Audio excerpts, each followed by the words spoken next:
What's up, everybody? This is Johnny Basement, and we are back here for Monday Night Raw. With Monday Night Raw live right here in the basement, where you can see it all, hear it all. We're going to have Lou Talks on tonight. We're going to have Doughboy here tonight. We are going to have everybody here watching Monday Night Raw, getting ready for Clash at the Castle. Clash at the Castle, which is on September 3rd. And the other exciting news there is we are going to have a watch party right here in the basement. It is going to be loaded with people. It's going to be a blast. Everybody's going to be here watching it. It's going to be fun. Right now they're reviewing what happened last Monday with Bianca Belair, Bayley, Dakota, Io Sky, and Becky Lynch. It seems like Bayley coming back with Dakota and Io Sky. It seems like they're like a female Shield. Remember the Shield? Of course you do. So it seems like it's that. Now, females, I don't remember who it was, but it was like Shield Maidens was a pretty cool name. It's not from WWE. It's from one of the great people in the chat. Nathan, what's going on, man? Back in the basement, brother. Back in the basement. We are going to have my co-host Lou Talks on tonight. We're going to have Doughboy here tonight for his first time. He is a wrestling maniac, so this is going to be a lot of fun. Raleigh, what is up, brother? You're here, man. Welcome back, Raleigh. I know I missed yesterday. I know our Yankees got swept. 4-game losing streak, and I think they've only won 2 in the last week. They have got to get it together. They've got to get it together. They have looked like crap. Absolute crap. And Frankie Montas' debut was awful. I only saw the highlights, guys. I didn't even see the game. I was hanging out with family, and that was way more important than the game. I saw the highlights, man. It was a train wreck. But we'll give him a pass, I guess, on the first one. But we need him to pitch now. We don't have time to waste. We're going to the Mariners again. We're going against the Mariners again. And then the Red Sox, and then the Rays, and the Jays, and the Mets. But right now we're doing Raw. I just had to throw that in there, and I always thank you guys for your support.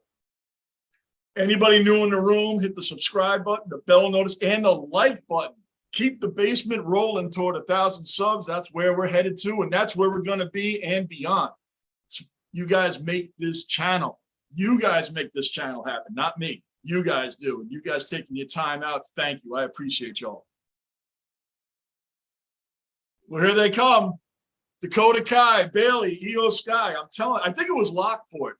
When Lockport pops in here, I'm going to ask him, but I think he was the one that they should call the Shield Maidens, like the old Shield with Rollins and, of course, Roman Reigns and Dean Ambrose, which is Jon Moxley in the AEW. But I don't even watch the AEW, so don't throw anything out there about it because I really don't watch it. I'm WWE loyal, and that's what I've always watched. So, but they're coming out now, and they're coming out of the crowd. It's all Shield related. They come out of the crowd. They attacking all the female fighters, from Bianca Belair to Becky Lynch to Alexis. They're coming out and attacking everybody just like the Shield did. So this is going to be crazy. It's going to be a good night of wrestling. Clash at the Castle. You guys have to be here. You have to be here. Saturday, September 3rd, big watch party right here. Right here. How's everybody doing tonight? You guys good, Nathan? Raleigh, good? Guys, bring comments in the room. It's awesome, man. Once Lou comes on here and Doughboy, it's going to be even better, man. This is going to be great, man. We're going to have that every Monday. Well, Lou's going to be on. You guys know he comes on when he comes on. But a good friend of ours, Doughboy, is going to pop in, man. He's a really good dude. So right now, we'll see what we got for tonight. But it's cool to see them back, right? It's been a long time since they've been around. Long time. So while they're talking, Bianca's coming out. Becky Lynch is coming out. Maybe all 3 of them will get jumped. Who knows? But just having them back and them building up the women's side of wrestling is great. And I think by bringing these 3 girls back, these 3 women back, I think that it really is a boost to start some real drama on this side. It's going to start some great drama, and that's what we need. to boost the women's side up, you know? But the crowd's loving it, man. The crowd is loving it. I got to admit, I'm loving it too. So it's awesome, man. Really good stuff. The Drew McIntyre, Roman Reigns going for it, a Clash at the Castle. I mean, I'm not a big Drew McIntyre guy. I'm sorry. I still see him in 3MB. I've said this before, and I'll say it again. I still see him in the biggest jobber crew that the WWE or WWF, when it was that, has ever had. As a Spirit Squad was brought to my attention, if you guys remember them as being a really bad one as well. But 3MB had Heath Slater, Jinder Mahal, and Drew McIntyre. And all of a sudden, McIntyre, I don't know what happened to Slater. I have no idea what happened to him. But McIntyre's lifted up to be this superstar. And I know Jinder Mahal was given the title for a heartbeat over Randy Orton. I think that was in 2017, 2018, somewhere around there. That was short-lived, and he's right back. Who else falls off the map like that and goes from champion all the way back down to no storyline, straight jobber? That's what he is. And there's been plenty of them over the course of the years. Plenty of them, but I never saw a guy hold the belt and then not be brought down to, you know, like middle of the road status on the roster. He's at the bottom again with Shandy. That's a weird crew they got going on with that one, man. But, you know, whatever. Let's not waste time on that. Not waste time on that. I missed you guys yesterday. I missed being on here. Oh, well, the game itself, I mean, I know they're playing the Mariners tonight at 10:10. I'll be doing the game tomorrow night at 10:10. The Mariners, Yankees is out west, so they're starting super late. That's going to test my staying up abilities, but I will be on here at 10:10 doing it. I'll be on here doing it 10:10 for sure.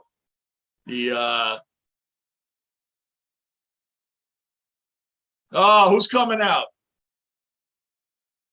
Who's coming out?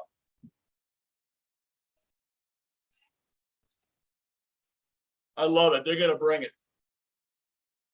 And how come they haven't done a tribute to Vince McMahon? Like, wouldn't you have thought that at SummerSlam? That was brought to my attention. Vince McMahon has gotten no tribute to him at all. At all. I'm going to ask Doughboy when he comes on here. Alexa, I told you, Alexa, somebody was going to come out because they've been messing with her too. So you know someone else is going to come out to back up Alexa as well. And I guarantee it's going to be Belair or I was close. Who's coming out? Oh, come on now. They're going to bring 3 or 4 of these Sukas out. They're going to bring 3 or 4 of these chicks out now and really get this thing going. They're going to really get this thing going. Oh, man, this is a good way to open up Raw. Very good way to open it up. Yeah, there it is, Belair. Who called that? That was obvious. That was an obvious call, though. Raw Women's Champions out. Now, see, Becky, they start fighting out here right now. I guarantee you Becky Lynch is going to come out of nowhere during the match. During the match, is going to come out. You know it. You guys know it. Yep, they're attacking the whole women's crew. It's good stuff. Good stuff. But the security's on standby. That's hilarious. I love when they say stuff like that. Let's get it going. Let's get it going. Alexa's talking crappy. You know what? Let's get it going. I was considering doing the Yankees tonight after this is over. Probably, they start at 10:10. The game's probably going to still be rolling at 11 when this is over. It'll probably be in like, what do you think, like the 3rd or 4th inning? Depending on how I feel, maybe I'll shut the stream down and restream for the Yankees Mariners for the rest of the way. You never know. We'll see. We'll see. We will see.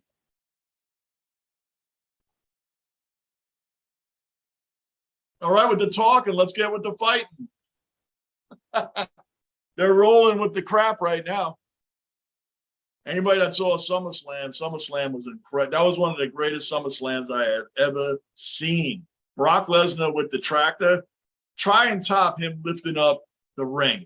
try and top that. Find something that was more incredible than that, more unbelievable than that. And dumping Reigns out of the bucket, that was insane. That was crazy. Dumping him out of the bucket and then lifting the whole ring up with that tractor. I've never seen, and I mean going way back to WWF, I have never seen anything like that before, ever. So that was one of them. That was a crazy scene right there. Crazy. So we're going to have people jumping in here soon. It's going to be fun tonight. These will hopefully be the same guys that'll be with me during that watch party on September 3rd. Haven't seen much out of Riddle lately. And Randy Orton, I have no idea how long this guy's going to be out. I think he's legitimately really hurt. He may be out for the rest of the year. So Riddle's got to find a new thing, man, because him biting off Randy Orton's style and doing all his moves and all that's getting a little old. It's getting a little old to me, all the tributes and all that. You know, you do that once in a while, but, you know, do your own thing. You got to do your own thing.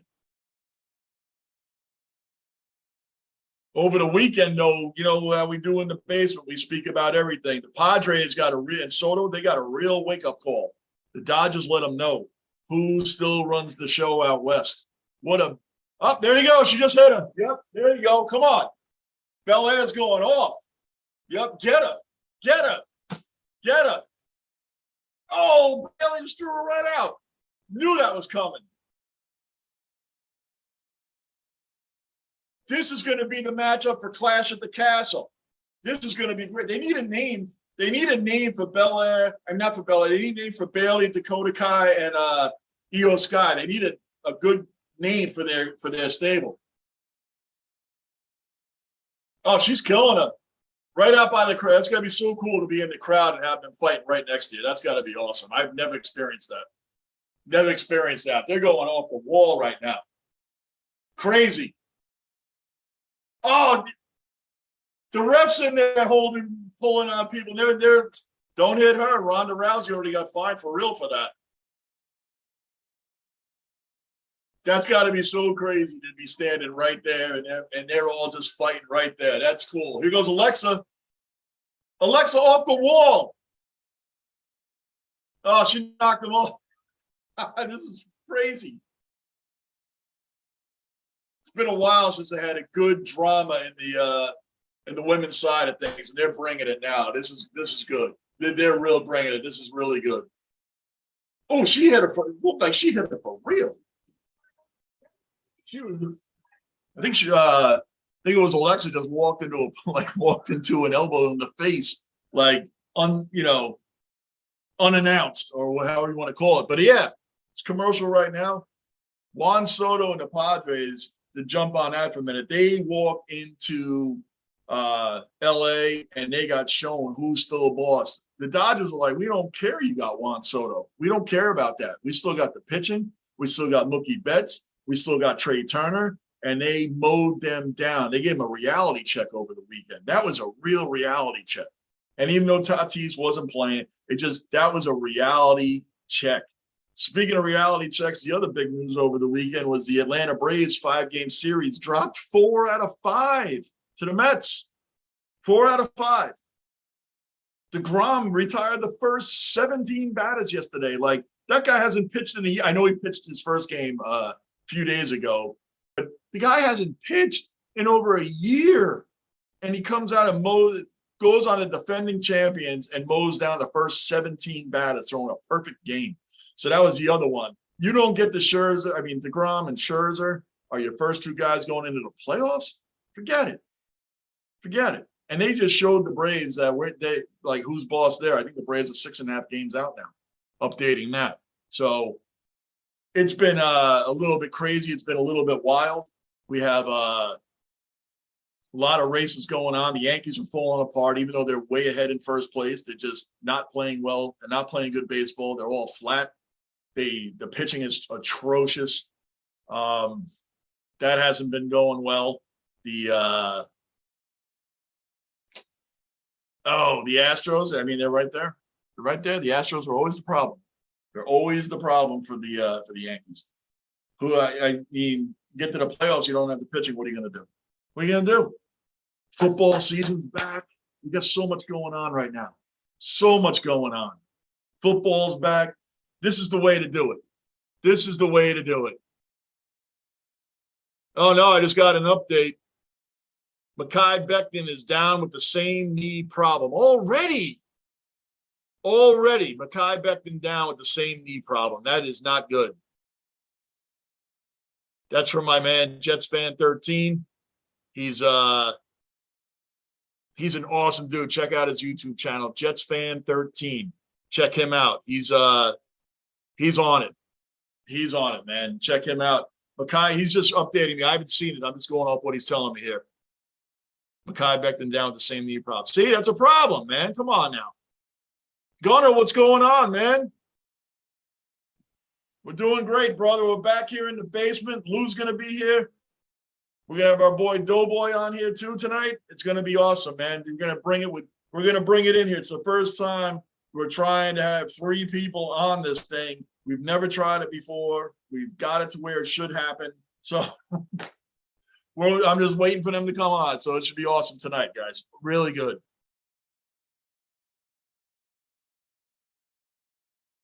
Yeah, Nathan, it is great, man. That was real good matchups tonight. That was a good way to start it off. And they're going to be all matched up together in the Clash at the Castle. Clash at the Castle, September 3rd. Again, guys, right here. Big watch party, live watch party right here in the basement. This room's going to be packed. It's going to be fun. It's going to be live Labor Day weekend, Saturday night, September 3rd, right here in the basement. In the week leading up to the Bills-Jets game, I will be referring to you guys as the New Jersey Jets. That's fine. You know what? The Jets can be called. You want to call them Jersey Jets? No problem. You want to call, they show us the brand new jerseys, the brand new helmets for the Jets. All these are distractions. You know what I want to see? I don't care what you call them. I want to see wins. I want to see competitive football. I don't care what you guys call them. It's fine. They're technically in New Jersey. I know the NFL has, I think it's a 75-mile radius that you're allowed to associate yourself with the closest city. Like Dallas plays in Irving, Texas, and they're not in Dallas. Washington doesn't even play in Washington. They play in Maryland. So there are teams that do this. I don't care. I just want wins. I want wins. I don't care what the Jets wear. That all black is hot. That jersey and that helmet looks great. Wins will look better. Woody Johnson likes to put out that Zach Wilson. Oh, look at him. He's beefed up. Guy's got a good frame. He's ready to go. Great. Throw touchdowns to our team and not the other one. The other team has a quarterback. They don't need 2 quarterbacks. They just need 1. So you don't have to throw to their team anymore, Zach. Throw to our team. Throw to our team. How about that? Buffalo plays in Orchard Park, right? I mean, this is what happens. But, I don't care. New York doesn't want to be associated with the Jets or the Giants right now. They're the 2 worst teams in the NFL for the past 5 years. The past 5 years, they're the 2 worst teams in the NFL with the least amount of wins, the Jets and the Giants. And you know what? The Jets are going to be better this year. They're going to be better. If the Giants were smart, they'd go after Jimmy Garoppolo. If something has happened with him today, I didn't see it as of right now, they should go after Jimmy Garoppolo, the Giants. They should forget the Daniel Jones project and go after Jimmy Garoppolo.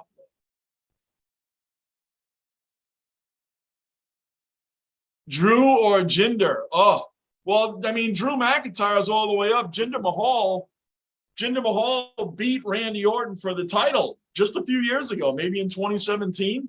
And then he went all the way back down to having no storyline anymore. I don't know what happened there, but these guys were all in 3MB. They were the worst stable, Slater, Jinder, and Drew. And now Drew's fighting Roman Reigns for the title at Clash at the Castle, September 3rd. It's really bizarre. I don't know why that's happening. That Drew has been he's been lifted all the way up to the top.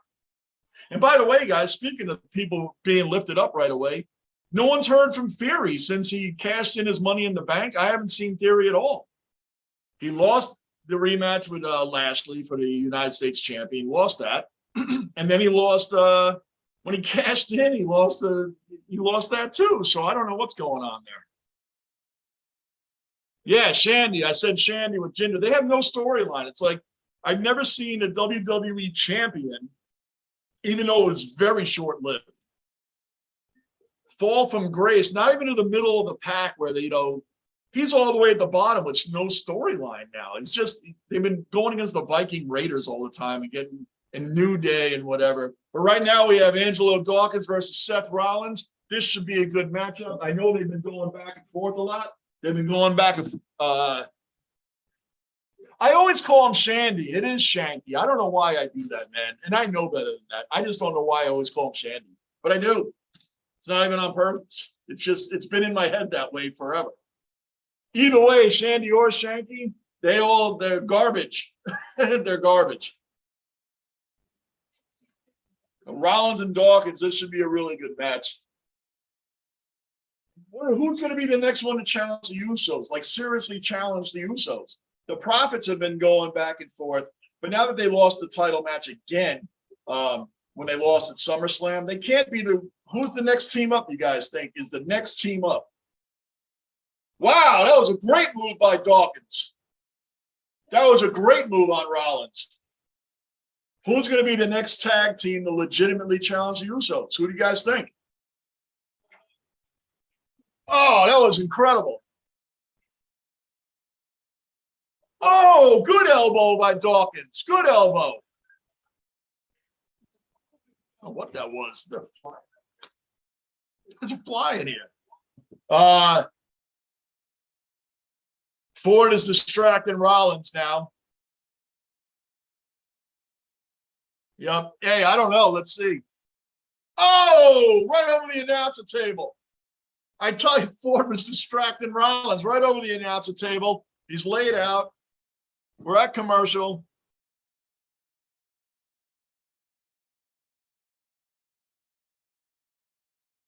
Dude, it's still Gunner. It's still Giant Stadium to me. I still call it Giant Stadium. The Meadowlands, MetLife, very funny to still call it MetLife, but they're still the same. The team is still the same. I've been a Jet fan since 1978. What is that, 46 years? 46 years. Or 44 years, whatever you want to, I did math class a long time ago. So anyway, over 4 decades. We'll just leave it at that. I've seen 4 AFC championship games, 82, 98, 09, 10. That's it. Few times in the playoffs here and there. Few times they should have gone further, but never did. And there's been stints where they've been horrendous. A lot of the 90s, the Jets were really bad until Bill Parcells took over.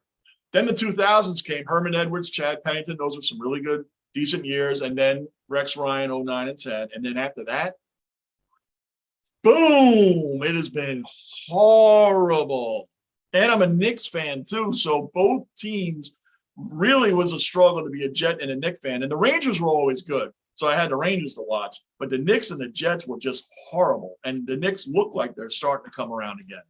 They need to get back to that, man. Charles Oakley, they need to get back to that style of play, which would be totally illegal today. But the stuff the 90s Knicks and those teams did back then was crazy. It was like football and hockey all in one in a basketball game. But yeah, Gunnar, it's true, dude. We haven't been the same. We have not been the same. And now the Jets have the team, but one of my guys on here, Jets Fan 13 is his channel. He's a great dude. Please go to his channel, subscribe to his channel. Really good dude. That guy mentioned to me today that Mekhi Becton hurt his knee in practice. I have not looked that up. It was just informed to me. Want to take a look at that? Look it up, Gunnar, maybe, and see, is Mekhi Becton really hurt? Could you look that up? Yeah, Ralph Wilson Stadium. Hi, Mark. There you go, brother. And you guys, like we've spoken about, you guys, Buffalo Bills, have the same pressure the Yankees have right now. You have to win, like the whole thing. Like, you have to win the whole thing. You have the teams to do it. It's been a long time. You have to do it. The Yankees aren't even in – I'm not even confident in them right now. I know every team has highs and lows, and we, as fans, we always speak, oh, when they're on a high, no one can beat us, and when they're on a low, we can't beat anybody. That's the life of fans. But, those are first-place problems. I need my Jets to get there right now. Now, we're coming back now to the match. Monte, oh, yeah, who's the next team up? Nathan, who do you think? Nathan, Who do you think is the next tag team to take on the Usos? It can't be the Profits anymore. They've tried too many times. They can't be them anymore. Who's the next tag team to legitimately challenge the Usos?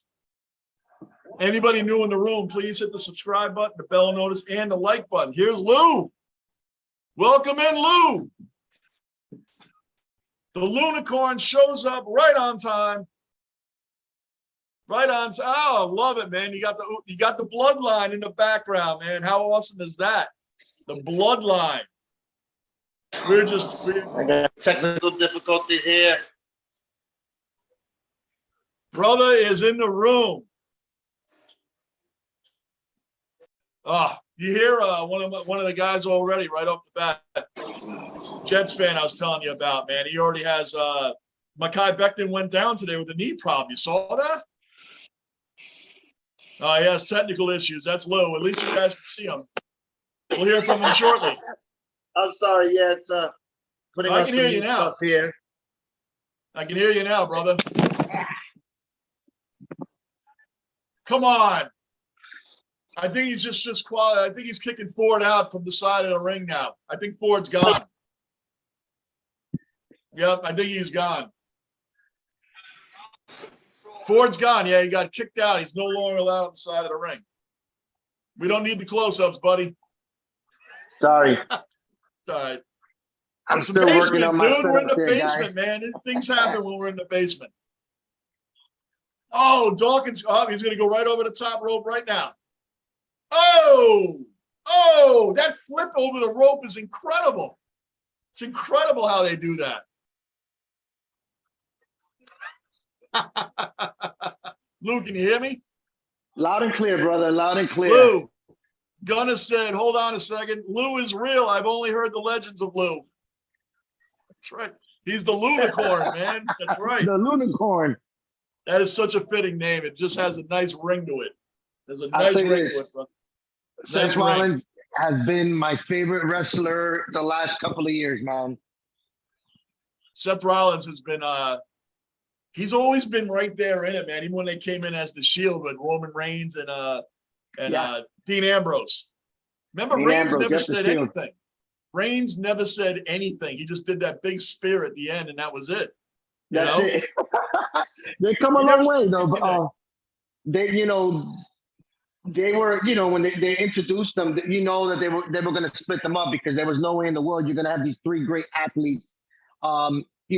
Basically, when you can have three storylines with them, and look, remember, the Architect, he had the belt on. He won both the belts a couple of years ago. He was the first one to do it. And then he blew his knee out. Remember, he blew his knee out or something like that, if I'm not mistaken. No, he did. You're right. He did. Yeah. In Japan. I think it was like in Japan or something. He was fighting, what's the guy that paints his whole body? There's a lot of guys that have painted their bodies, man. No. Something Balor. Finn Balor? Oh, Finn Balor. Yeah, he's part of Judgment Day with Damian Priest. Well, I think but he was different at the time, and they had the.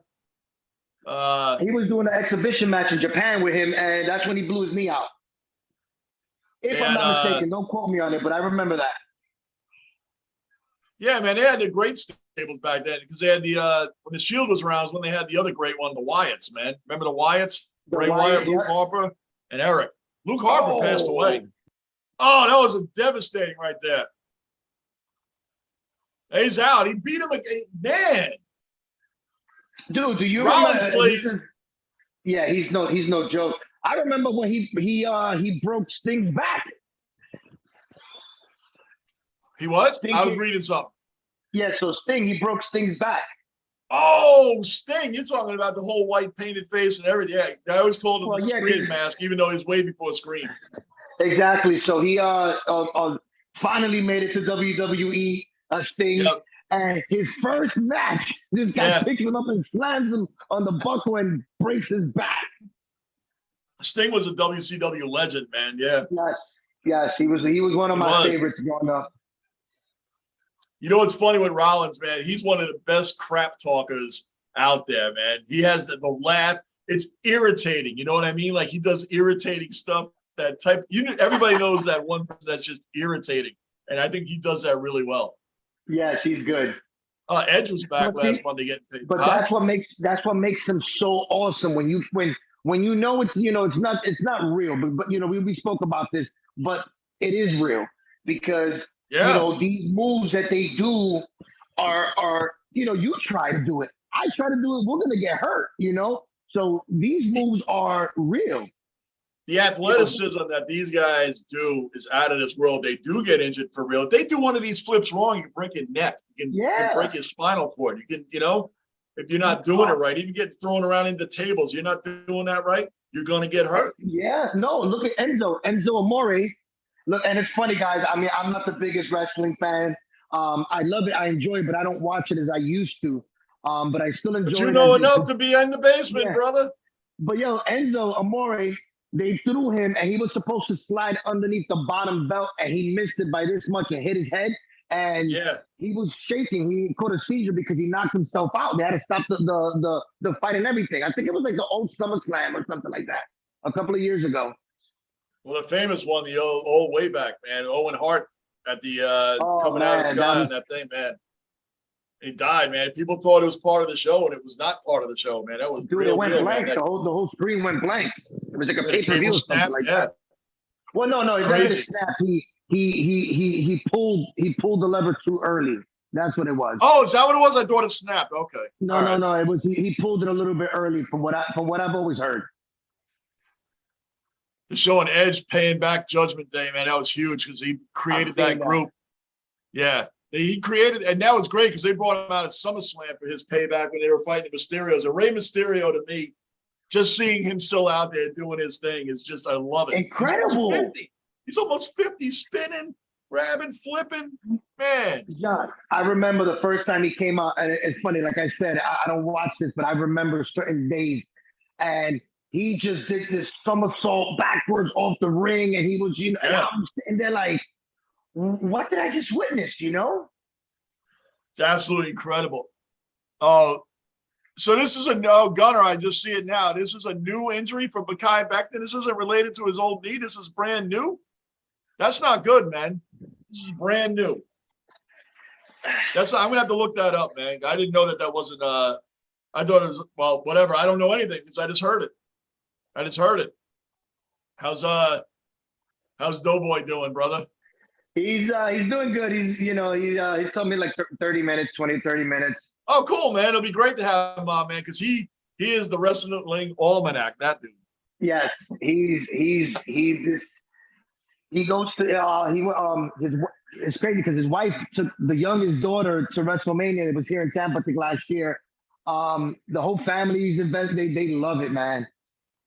It's an amazing event, man. Like I was saying at the beginning, they had all the women fighting right in front of them, over the wall. They're right in front of the fans. I mean, they're like right here. That's got to be incredible to be that close watching that, man. It's just got to be incredible. It's got to be amazing, man. Look how tiny Ray is, man. I know, but he can do it. How he latches on like his knees around your head and then does the whole flip off the ropes and then flips you up, man. He's almost 50. He's like 49. He's almost there, man. Crazy. And think about how long he's been doing this, 20 years. It's his 20-year anniversary. That he's in WWE. In the WWE, I mean, yes. He's been doing this like 35-something years. Exactly. That's how it's so crazy. Can you imagine the injuries that guy's had? He's probably had so many injuries, man. You know what I mean? Please. The evolution of wrestling from when I first started watching, it was Jimmy Snuka was the only one that would, Snuka. Yeah, Jimmy Superfly. He would jump, and that we thought that was amazing. That dude caught height. He caught a lot of height. Snuka. Yeah. But Big John Studd, Junkyard Dog. The British Bulldogs. Brutus the Barber. Brutus the Barber beat. I remember when they threw him through the barber shop and crushed his whole face. You remember? You know what my funniest guys was? Do you remember these guys? I'll even do the most. You remember these guys? They'd come in the ring like this. The Bushwhackers. You kind of look like one of them, John. Yo, we should ask Mikhailov about the Bushwhackers if he drops in, man, because they're from Australia like him. Yep. They were my favorite, man. They were so hilarious, man. The Killer Bees. Killer Bees. Road Warriors, they were like the greatest tag team. The Legion of Doom. Legion of Doom, yep. Demolition. Demolition. Wow. Do you remember Earthquake? That big Earthquake. Oh, yeah. Earthquake, Kamala, Tugboat. Dude, my favorite, people are gonna laugh at me, but was the Brooklyn Brawler. The Brooklyn Brawler. He was always middle of the road roster. He was never like the greatest. He was never the worst. He was always a good, solid guy coming out. The Brooklyn Brawler. I called him the stepping stone. You know, if you were gonna come up, you always fought him. He had the dirty ripped up T-shirt. You know. Yeah. The Brooklyn Brawler. I mean, I would have never thought of him, man. I remember Rick Martel with the arrogance. Arrogance.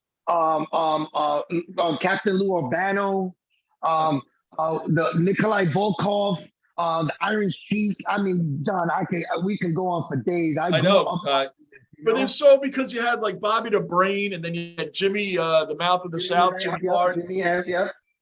Coco Beware with Frankie the Parrot. Remember that? Jake the Snake with Damien. Right.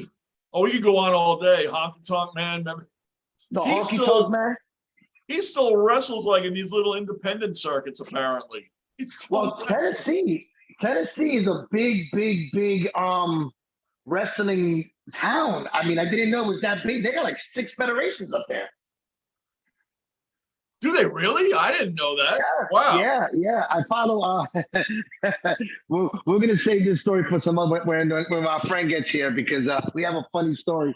We're not gonna mention names and stuff like that, but it's juicy. Oh, all right. Yeah, don't mention names then. No. It's none of us. You know, it's just the rest. We're not gonna mention wrestlers' names. You know. Oh, okay. I got you. I don't know how this whole live thing, allegedly things go. Right. So. Yeah. Apparently, allegedly are like key words. Allegedly, apparently. I don't want to get a stop and assist. Letter in the mail. Yeah, I don't know nothing. I say I'll just tell people I'm a 4 decades Jet fan, so I'm not very smart to begin with. But no, once again, just the evolution of from what we used to watch to now, it's night and day. Like these kids, or these young men, excuse me. I mean, think about McFoley. You know, that was one of the matches that will always stick out, no matter him and the Undertaker. Like, if you want to say it's fake, tell me how they. His tooth went through his lip. How fake was that? You can't fake that. Mick Foley was like, he did Mankind, Dude Love, and Cactus Jack. He did all 3, and he was incredible, right? Cactus Jack means, he didn't do the Dude Love for too long, but it was Cactus Jack and Mankind were like his roles. And he had Sacco. Remember Sacco? Mankind, poor Sacco.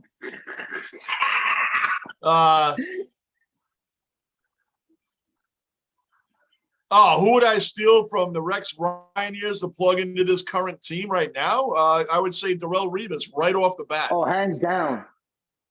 And Curtis Martin. Right off the bat, I would say Darrell Rivas, Gunner. Darrell Rivas, I would take number 1 off that old Rex Ryan team for sure. That's it. That's an easy one. Oh, you had the Miz and Ciampa. I never liked the Miz. I never got into the Miz, man. He's been around like 18 years, but there's just something, I don't know. He came from a freaking MTV show. You know, he was on, I forgot what it was. I don't know if it was, I forgot the name of the damn thing he was on. But he said, he's like, I want to be a wrestler, you know? And look at him now, man. He's shining. He is shining. I mean, you don't stick around in the WWE for 18 years if you're just a jobber, you know. And he's been headlining. He's done headliners, you know. I know he has. I guess it's just like his moves and like there's nothing too it reminds me. Yeah, they're not spectacular, but you know who he reminds me of. I always say this. This is one of my favorite villains was Joaquin Phoenix in Gladiator. You know, like you left the movie hating him so much. Right, you did. You know, but it's because his performance was that good. It's true. It was that good. You're right, man. when you can hate a character, because these guys, I think, they go out and live the role even when they're not at work. Like they live it at home, like they actually live the character and really soak it in, or whatever they say, get in character. Gunner, you're right. Fred Jackson was wasted on the Buffalo Bills. He said from his Bills from that era, they wasted Fred Jackson. Yeah, they sure did. You guys are just horrendous, and it just when you're that bad, it doesn't work.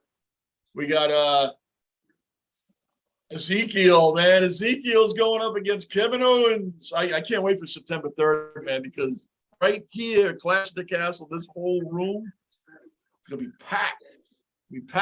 It's going to be crazy.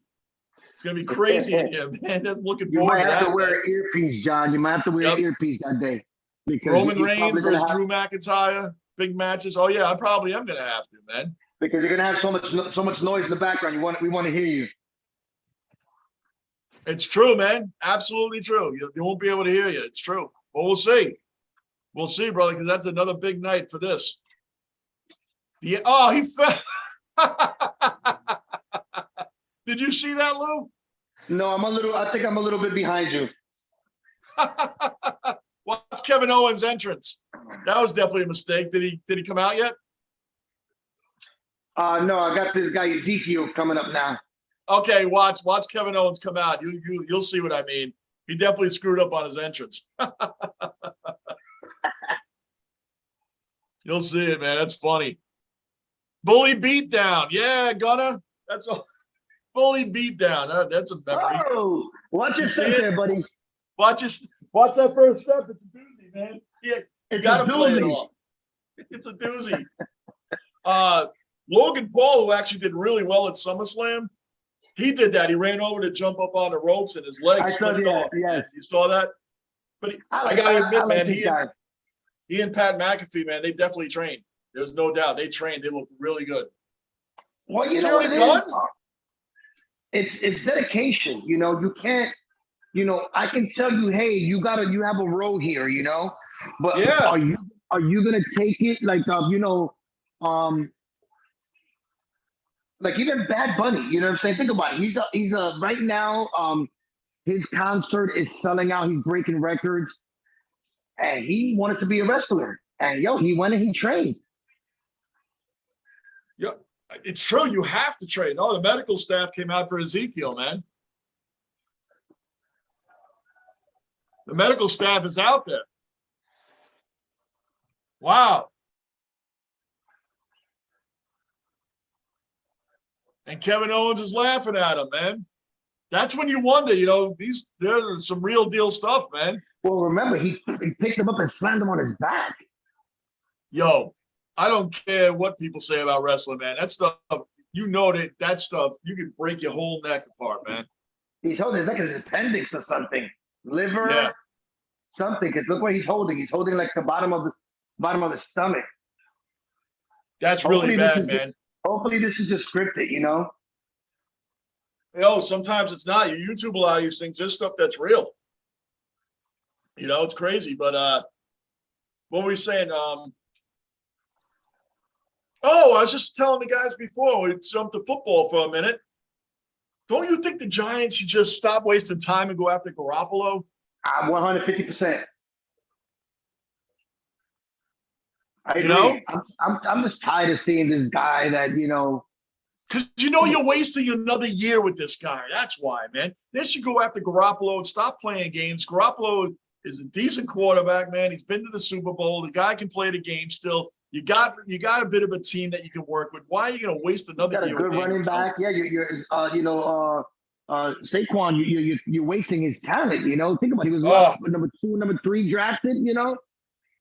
They're wasting it, man. And now, now he's back fully healthy, ready to go. And Daniel loose change, man. Just get Garoppolo. No one's going after him right now. I will get him. Just even if you just put him as a backup, have this guy win his spot, Yeah, I don't see Brian Dable. He's not Brian Dable's guy. He's not GM's guy, man. It's kind of like when the Jets and Joe Douglas took over with Sam Darnold. That wasn't their guy. Period. Just wasn't their guy. Yeah. I don't see the Giants wasting this year on Daniel Jones when you can have Garoppolo and probably have a pretty decent year to build on, at least, Guy's still freaking young. You can build on the year. Oh, the bell didn't ring, Nathan? I didn't know that. Okay, I thought he cashed in. So he didn't cash in. Okay. All right. Well, then, because I haven't seen much from Theory since then. I haven't seen much from him since that night. But yeah, that's what I was thinking about the Giants. It's just a little odd to me that they're going to waste another year with Daniel Jones. Is he magically going to get better under Dable? I know Dable's really good, and I know he worked well with Josh Allen. I'm not saying that, but I think the guy to take him as the 6th round pick, that's New York sports right there. How do you take him as a sixth round, 6 overall? They said it. Everybody was like, what? With so many people still left out there, they were saying they reached and stuff. And don't get me wrong, he had the first year with first couple of games. We're like, oh wow, then we got somebody, and then he's losing change. He's dropping change everywhere he goes. Dropping change, Danny lose change, man. All off the one game he came back against the Buccaneers on. I was there. I told you I was there. We didn't go in the stadium because we had so many people. So we did tailgating, and let me tell you, that's probably the best tailgating party I've ever thrown in my life. We even had vegan food. That's crazy, man. I know, man, and that was a September game, so I know it's 1,000 degrees in the stadium too, right? Yeah, it wasn't bad. It wasn't bad that day. It wasn't bad. Well, from being down there, man, I know, or going by Legends Field or Steinbrenner Field. I still call it Legends Field, man. But anyway, it's been there for so long, you know. Hot. Huh? Oh, what's his name for so long, you know? Yeah, it's crazy, man. It's crazy, bro. Absolutely crazy, man. It's got a whole bunch of things going on down there, man. I went to more Lightning games than anything else. I want to see what happened to Ezekiel here. I want to see what happens to Ezekiel there, man. Because he throwing him around. Is it still a commercial for you, or? It literally just came back up. Oh, right there. He slammed him and he bounced his back off the I'm trying to see exactly where he got hit, man. I think his spine landed, like the ring side. I think his spine actually landed on the corner of the ring side. Yeah, it's right. It's not here. I think it's here, right here. It's here. See where he slams him?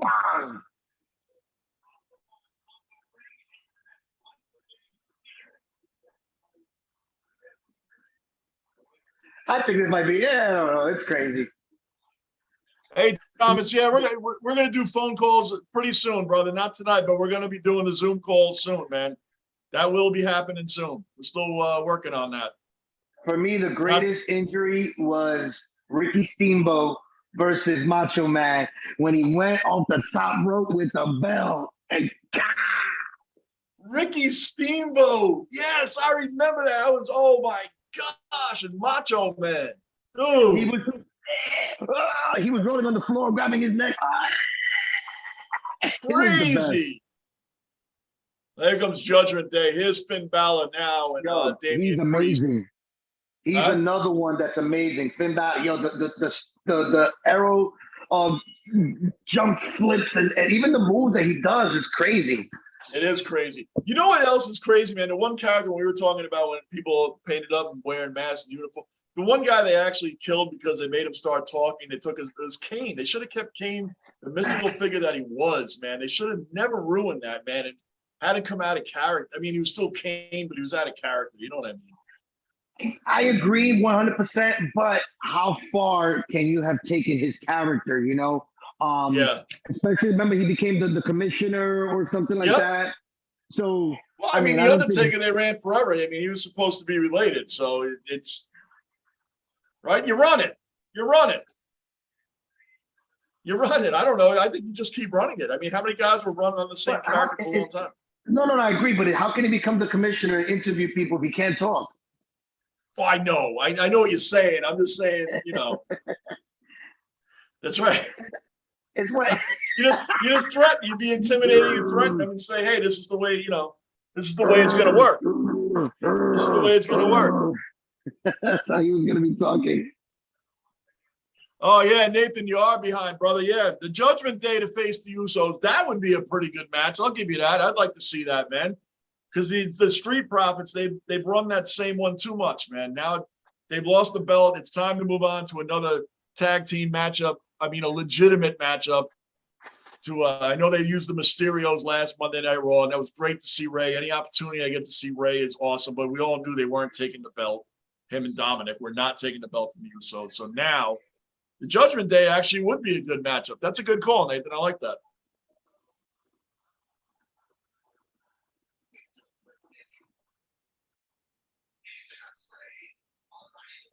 Is he Irish?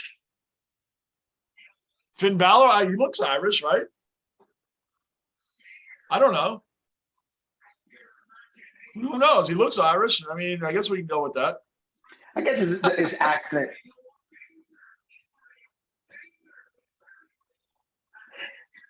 Do you know what sucked? I mean, I know he's this new. Let's see if you know, Lou. Here's a question, Lou, and I honestly don't remember. I don't remember. Gunner's asking a trivia question here. Ready? Yes. Who made the tackle on Titans receiver Kevin Dyson to win the Super Bowl when that dude fell 1 yard short against the Rams? Oh my Lord! I don't know. He got me on that. It's probably somebody. Don't say it yet, Gunner. Don't say it yet. I really don't remember. Oh, wait, hold on. I'm trying to think of who was on the secondary of the Rams then.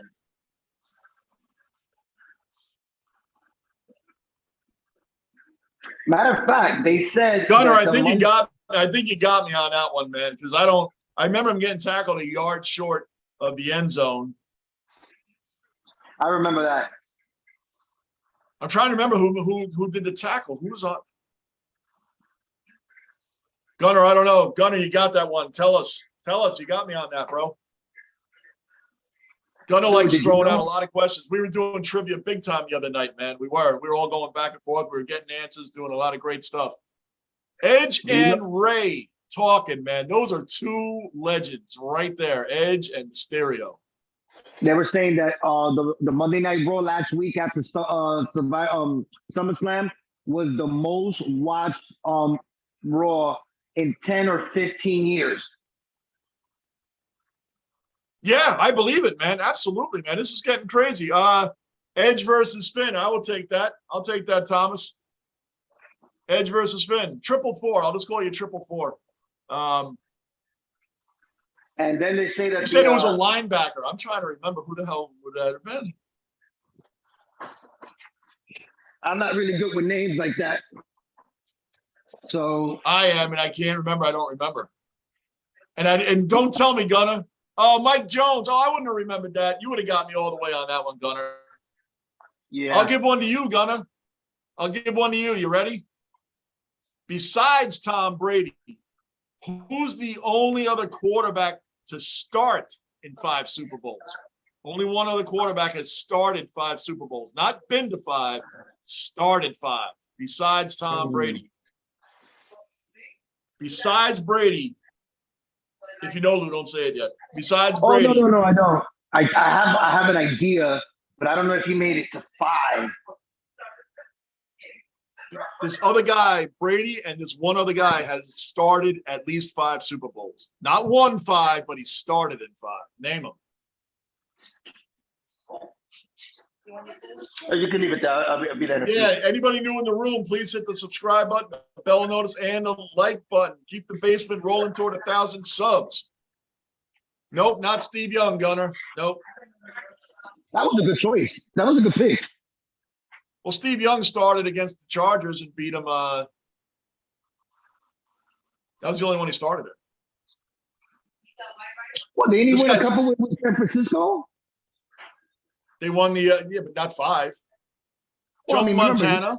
Steve Young, no, they beat the Chargers, and then when did they go back with Steve Young again? I thought he had 2 championships. Not Steve Young. No? Okay. This might be a Clyde Drexler thing right now, but as far as I remember, no, because after that was Troy Aikman. It was Dallas and the Steelers after that. Then after that was the Packers and the Patriots. Then after that was the Broncos and the Packers. And then the Broncos versus the Falcons. Steve Young was already out of the league because he got knocked out by Aeneas Williams. Aeneas Williams basically ended Steve Young's career on that nasty hit. If you've never seen it, YouTube that hit. Oh, my gosh. Yeah. It would have been fines and penalties and suspensions if anybody hit a quarterback at that stage. Yeah. Not Terry Bradshaw's. Terry Bradshaw was 4. He didn't start in 5. 4. That's 4. This guy started in 5. I got a couple of guesses myself. Good. Everybody can guess. Elway? Bingo! John Elway. Yes, he lost to the Giants. He lost to the Giants. He won 2 with Against? I don't know who he played, but we were talking about this yesterday, day before yesterday, with the running back question. Well, John Elway, the first Super Bowl he won was significant. You know why it made it significant? What made it significant? No. They were the first team to win a Super Bowl since the '83 Raiders won. Wow. AFC team since the '83 Raiders. There was no other AFC 83 to 98. Wow, that's 97. 83 because to remember 97. you had well no, this is before. Well no, you had Troy Aikman. No, Gunner. Oh, sorry, man. Yeah, Gunner. He had the Giants. Elway started against the Giants. Then he started against the Redskins. Then he started against the 49ers. Then he started against the Packers. And number 5 was against the Falcons. He lost to Ripken, right? Was it Ripken? He lost to Doug Williams, not Mark Rippon. Doug Williams. Oh, Williams. Okay. Doug Williams. He lost to Phil Simms. He lost to Joe Montana. That was that 55-10 absolute massacre in '89. The great thing about John Elway was he took above average teams to the Super Bowl and met complete buzzsaws, the Lawrence Taylor and the Giants and the Redskins, which I thought they would have been able to beat them, but they had Gary Clark and Doug Williams. Timmy Smith at the time was the running back that had the most rushing yards all time in the Super Bowl. Oh, there you go. See the views. Oh no, this is different. Okay, surpassed 1 billion. Yeah, they that SummerSlam was really was epic. SummerSlam was one of the greatest wrestling events I have seen in a long time. There wasn't one bad match. They started out with the Women's Raw Championship. Then they brought out some old school women at the end. It's kind of acting like a female Shield right now, which is really kind of a nice hook. They haven't called them that, but they come out of the stands and they're beating up on all the women wrestlers, like not just one particular, like the Shield used to do. They just come out. So they're all, Bailey, Dakota Kai, and Io Sky. The last names I'm always like tongue tripping, but here's a quick thing. They could have Dominic be right and have Edge go back to the Judgment Day and turn on the Mysterios. That's a good twist, Nathan. They could do that. They could try to put Edge back with Judgment Day. $1 million belt. One of the fans had the $1 million belt. That's awesome. Yo, Lockport said, "What's up, Lou?" Yo, what's up, Lockport? Welcome back, brother. Hello. Good to see you, man. Good to see you. Glad you're back in here. Yeah, I don't like how they still have Edge's theme either, Nathan. That's a good call, man. Yo, we're ready for the Yankees to right the ship, Lockport. I wasn't here yesterday. I didn't even watch the game where I was at. I thought I was the bad luck guy. And it wasn't me. I thought if I left, the Yankees would have won yesterday. They lost again. 4 in a row. They're looking really bad right now. And Frankie Montas' debut start for the Yankees, I saw it on the highlights. It was atrocious. Really bad, man. I don't know what happened there. It's really bad. I will be doing the Yankee game tomorrow night at 10:10. It starts at 10:10. It's going to test my sleeping skills. Good luck with that, John. Huh? Good luck with that. So we just found out Lou will not be here tomorrow night. We just found out Lou will not be a part of this. Huh? So I got one of my friends on Facebook. He's a typical Yankee fan, always brings out the championships, and he's been riding me. And don't worry, when she play us, we swept them. Then we had this awesome epic Atlanta series that we took 4 out of 5. Oh, watch Ray for a minute, and we'll get back to that. Watch Ray, classic Ray.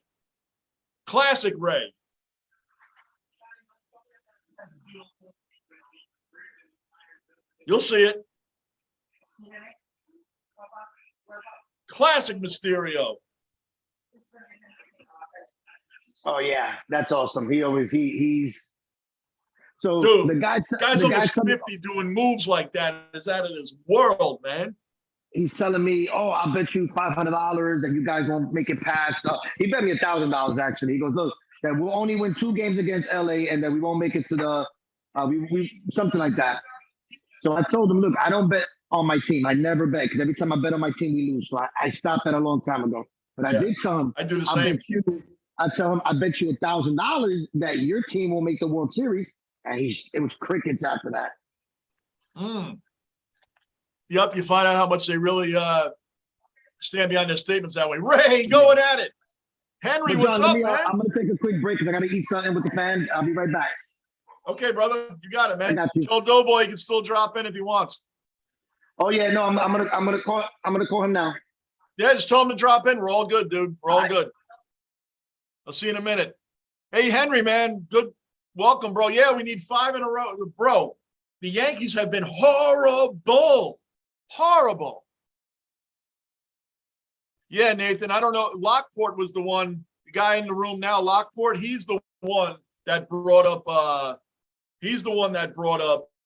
Vince never got the retirement. He never got the accolades. He never got the tribute. He never got the video, of him, unless they're going to be doing it for Clash at the Castle, September 3rd, when Vince should be honored. He should be on the big screen. He should be out. He should be out greeting everybody and getting the standing ovation for 20 minutes for all I care. The guy has made wrestling where it is, where it's been, where it's from, where it started. That guy deserves it. Lockport's the one that brought that up during SummerSlam, actually. He was in here with us as well. So, yeah, Nathan, it's not my point. I agree with the point. Lockport's in the chat room right now. He's the one that brought that up, and it's correct. He should have had a big tribute. Absolutely.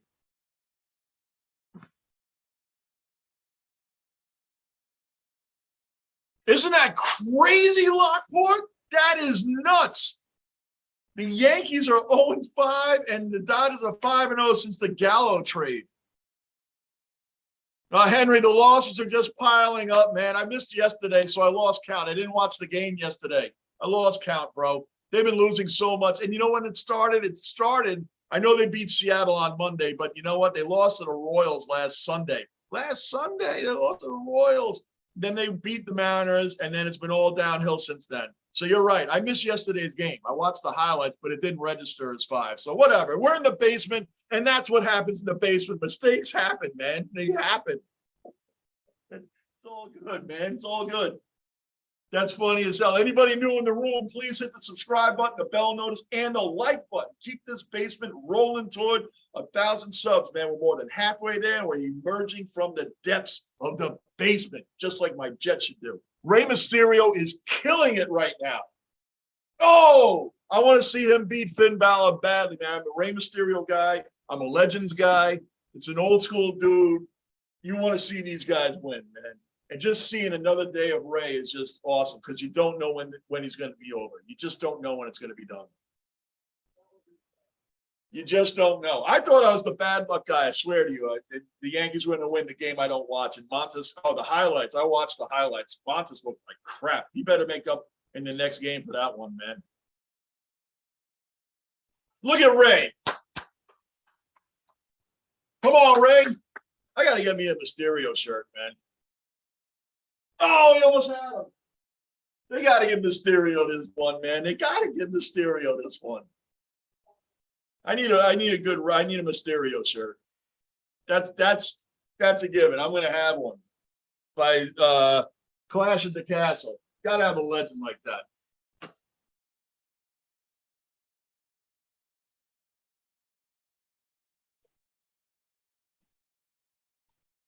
Yeah, Gunner. Look at it do it. Right off Damian Priest's head. There you go. Now turn around, Rey. Come on now. Right into the post. Come on, man. Come on, Rey. Don't drop out, Rey. Went to commercial. Yeah, you know what? Marino and Jim Kelly, he never lost to them in the playoffs. The Bills always beat those Dolphin teams in the playoffs. They always did. You're right. My Jets had Ken O'Brien back then. With a lot of Jet fans hate, Ken O'Brien because he wasn't Dan Marino. Ken O'Brien was a solid quarterback, man. It's not like he was some scrub on the team, man. I know if Dan Marino was on that Jets team with the sack exchange and the Freeman McNeil at running back, Wesley Walker, Al Toon, Mickey Schuler at tight end. Joe Fields was the center, man. They would have had a couple of rings with that team. Marino was missing a running back. Who was his running back? Tony Nathan? Terry Kirby? Kareem Abdul-Jabbar? Yes, there was a running back named Kareem Abdul-Jabbar, if you guys weren't aware. He had no running backs. And his receivers, Duper and Clayton, they were decent, but they weren't, up a level. Once you get to the playoffs and the team you're facing has to pass, you're not worried about it. You don't have a running back that makes anybody worry.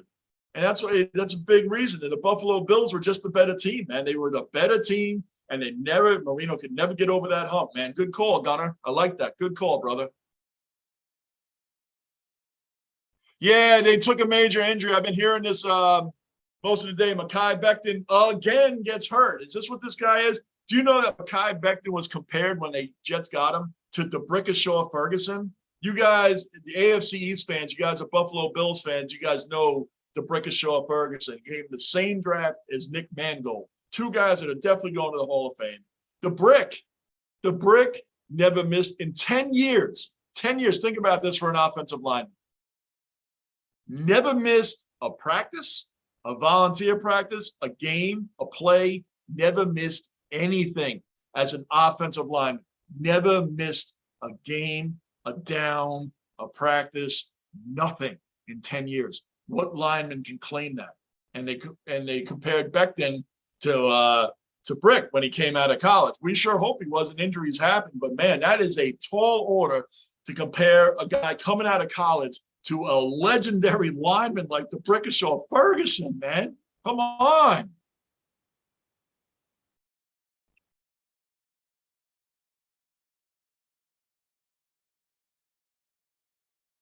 Yeah, Lockport Rizzo apparently has like a strained back or something. That came out of nowhere because all of a sudden I see he batted first. He was batted first in the lineup a few days ago with Aaron Boone. I didn't see him after that. Apparently he strained his back. Don't quote me. That's what I heard, that he strained his back. I'm pretty sure that's what happened, that he strained his back. We need him Stanton back desperately. Benintendi still has the guy batting fifth. We've been over this every day. It's like a broken record. DJ should lead off and then Benintendi. Or if you want, Benintendi could lead off and then DJ, then Judge, then Stanton, then Rizzo. When everybody's back, that should be your first five in the order. Not Donaldson hitting cleanup or third. It should be DJ or Benintendi, right? However you want to put those two guys, DJ, Benintendi, vice versa, whatever. However you want to put those first two, I don't care. Judge, Stanton, Rizzo, Glaber, Donaldson, right? And Trevino, Jose Trevino has been, that dude has been a spark for this team, man. The guy can hit. The guy plays his ass off, man. We haven't had a catcher hitting that well in a while. I always give Higgy a pass. I give Higgy a pass because he's there for his defensive greatness. He's the only one that can hit like crap, and I don't care. He has defensive greatness that we didn't, that Sanchez did not have. But Jose Trevino's been awesome. I know, Gunner. I am not hating on Becton. Trust and believe. I wanted this guy to really succeed, man. I'm going to look this up after this tonight. I'm going to look this up. I'm going to look this stuff up, man, because I did not hear this today. Like I said, I was away yesterday. We're out with family. I got back today. I've been doing a lot of things. So everything went past me today, guys. Everything, until I turned this on like 2 minutes before it came on. So I've been out of touch. I saw the Yankee highlights, and that was enough. Anybody new in the room, please, we've broken record. Subscribe, bell notice, hit the like button. Keep this basement rolling to 1,000 subs. We're going beyond and beyond and beyond. That's what we're doing here in the basement, man. You guys make this channel. Every single one of you guys that show up here make this channel happen. I don't make it happen. You guys make it happen with your time that you give here to me and each other in the channel, man. We all learn so much. We stump each other. We do great trivia, WWE. We talk about everything. But you guys, thank you. You guys make this channel happen. Every single one of you, and I appreciate you all. Here comes Edge. Here comes Edge. Here he comes, man. Yep, there he goes. He just kicked Damian Priest right over the wall. I mean, he booted him right over the wall. That's what's up. They're going at it. They are going at it. Keep going. I wish I would. Can you imagine being in the stands right there and having this going on right in front of you? You can't. I mean, come on, man. That's your money's worth right there. But we still got a match going on with Balor. Damian and Edge are out there in the crowd fighting right now. Pin him! Pin him! Oh, I thought Mysterio had him. I really thought he had him that time. Oh, man. Man, that's what's up. Wow. Edge came out of nowhere. I love it. I loved it when they brought him out in SummerSlam, man. That's the way you do it. Oh, I thought he had Balor there. I really did. Come on, Ray. Oh, we're getting down to it now. Ray's pulling out all the moves he's been doing for 500,000 years that he's been wrestling. Balor just gave him a monster clothesline. This is a great match right now. This is a really good match. Oh! Uh-oh. Balor's going up top.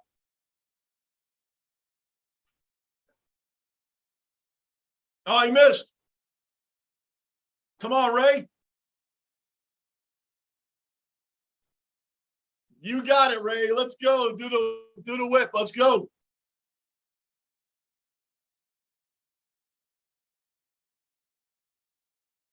Oh, come on.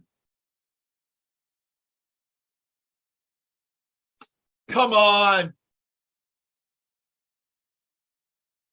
Oh, no. Come on. That was whack.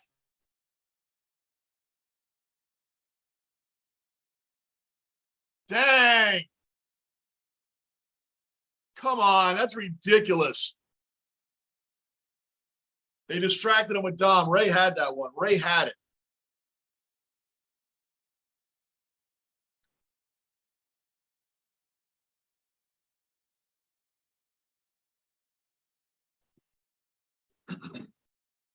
Let me catch up on what you guys are talking about.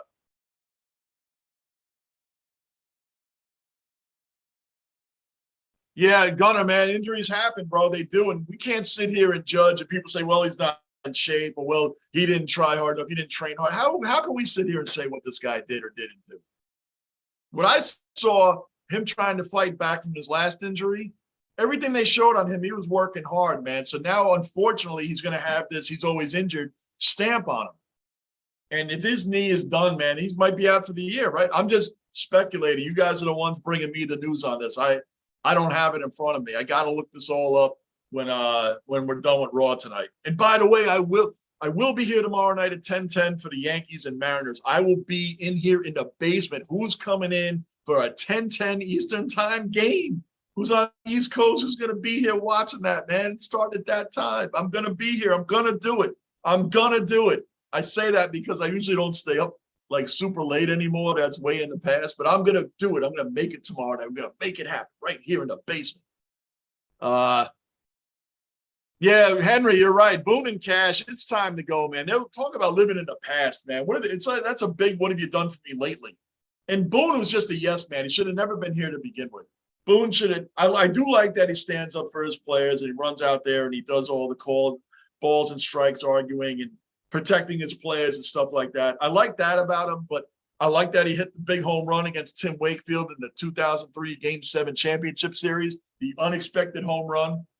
I liked him as an announcer on ESPN, but he is not the manager. He's just not. He cannot manage in the playoffs, and that's where we're going to get killed. You got to know what you're doing.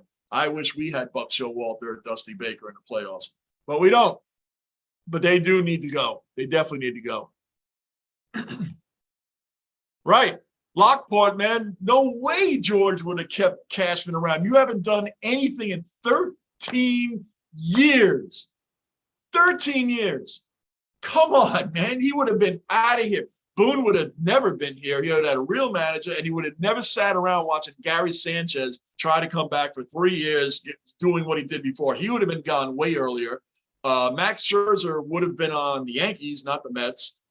Carlos Correa would have been here. In all due respect to IKF, Felipe, he has been playing his tail off, man. I got no problem with the effort that guy puts forth. He has been great. But I'm just saying, Correa would have been here. All due respect to IKF, Correa would have been here. Like that's what the boss would have done. We know it.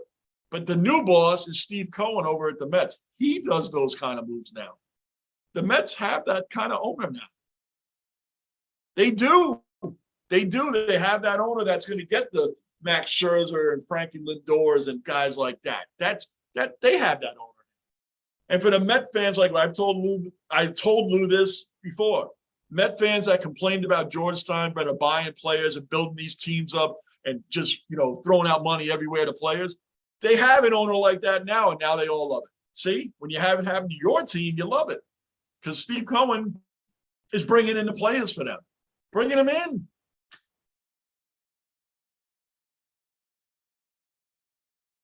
Yeah, they need more tag teams. Lockport, I was just asking Nathan. Nathan's in here. I was asking him, who is the next team to challenge the Usos? When you really think about all the tag teams, they kept running the Street Profits over and over and over. Now that they lost their title shot at SummerSlam, who steps up?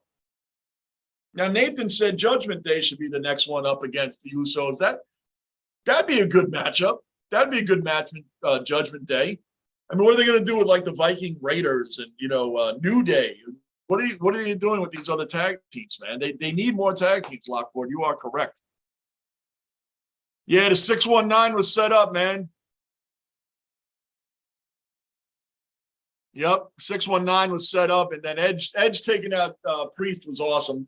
Come on, man. Anytime Edge comes out and you have Ray out there, it's just awesome, man. I love it.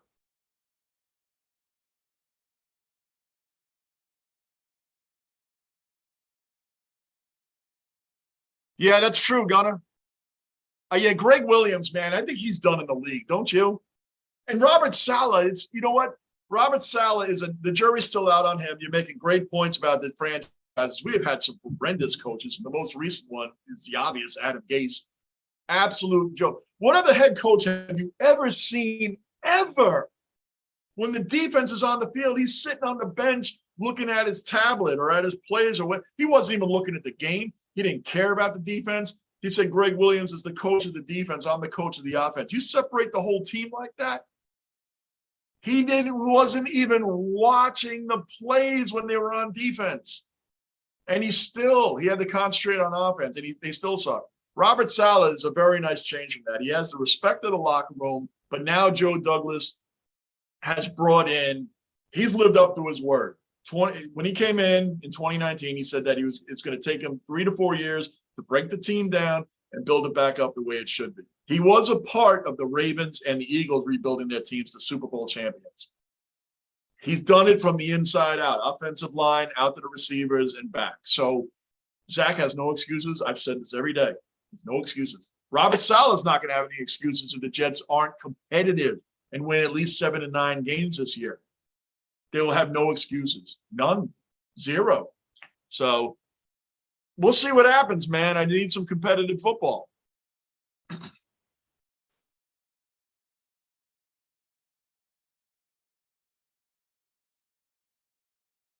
Yeah, Greg Williams is just a bad. How do you call an all-out blitz that they did on the Raiders when the Jets could have gotten their first win? All-out blitz, bring the entire house. I think it's called a zero, right? Zero blitz. Everybody goes. And then you leave a cornerback that is brand new rookie, and he gets smoked for the game-winning touchdown with no time on the clock. Everybody knew the Raiders had to put that ball up, and he got smoked. Smoked. It's not even his fault. So Greg Williams, good riddance. And then the Jets the next week anyway, they go on and beat the Rams when they were 0. The Jets are 0-13 and somehow beat the Rams. So Who can figure this stuff? The Jets do that every year. They beat teams they shouldn't beat. They lose the teams they shouldn't lose to. But lately, who shouldn't they lose to? Until they start proving and transitioning all these great draft picks to the field, which I really, really cautiously, optimistically believe, believe they might actually do something this year. Just make a statement. Make a statement. Please. What else can we hope for, right, man? It's just getting a little nuts here, man. So what else can we hope for? So, wow, guys got me rolling. You're always bringing the Jets into the room. You're always bringing that karma, the mojo, all of it into the room. We go over this all the time, but I love it. I love it. Absolutely love it. Yep. Oh, yeah. Gunner, you're right. 100% dirty. You know what? Greg Williams would have been great. I mean, that style of thinking for a defensive coordinator, you would have been great in the 70s or the 80s where that stuff happened all the time. Guys threatened people on the field all the time. Remember the Raiders of the 80s? Like, we all know the 85 Bears. We know the greatest defense. I'm talking about the 80s Raiders. Remember that team? You didn't want to play that team with Jack Tatum and Lyle Alzado and Howie Long and Ted Hendricks. Mike Haynes on the other corner, man. You did not want to play these guys, man. You did not want to play these guys. These guys would rip your head off after plays. They'd kick you when you're down. They didn't help you up. They weren't trading jerseys after games, guys. They weren't running over to Jim Kelly and saying, hey, we're going to trade jerseys now. Or John Elway. You think Lyle Alzado ran over to John Elway wanting to trade jerseys and take pictures at the end of the game?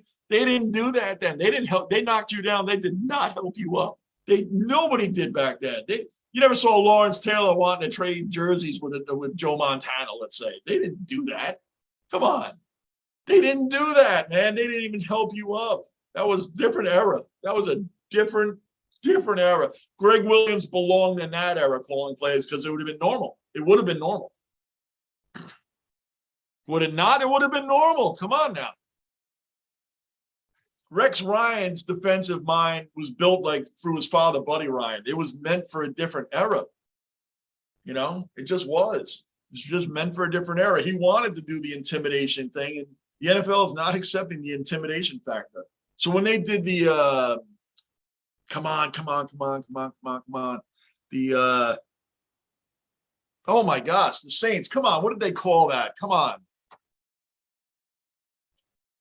You guys know when they banned the Saints, they acted like people getting threatened on the field and putting marks on quarterbacks and having bets and money for the to knock their head off was like something new. Like that's been going on forever. You can watch old school NFL news on remember, NFL films.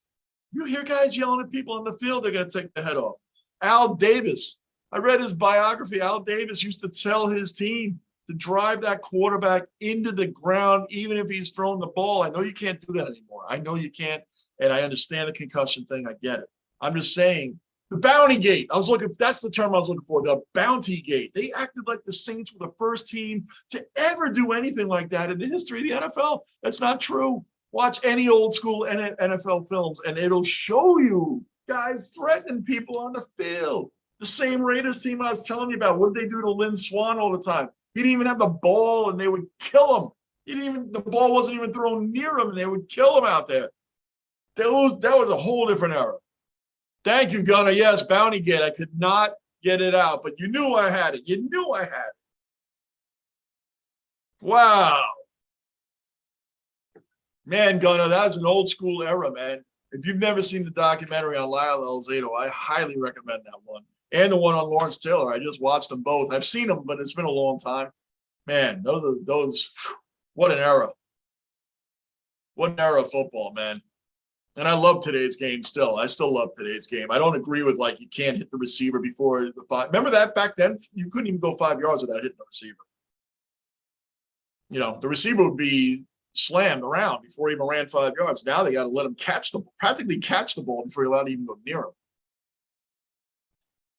Yeah, Nathan, Io Sky and Dakota Kai being back is incredible. And Bailey, it's a really, really good move by the WWE to bring these ladies back and get them back into wrestling and pump this side of the wrestling up. Get the women's side with some more action and more, scenarios going on. Absolutely. It was a great move. Great move. I can't wait to see them go and clash at the castle. It's going to be awesome. And now that all the women are fighting back against these three. Lockport, weren't you the one that called them Shield Maidens? Lockport, I think it was you, Shield Maidens. I think that was you. That was a great name. You should really, I don't know how you contact WWE, but you should do that, man, because that name has a nice ring to it.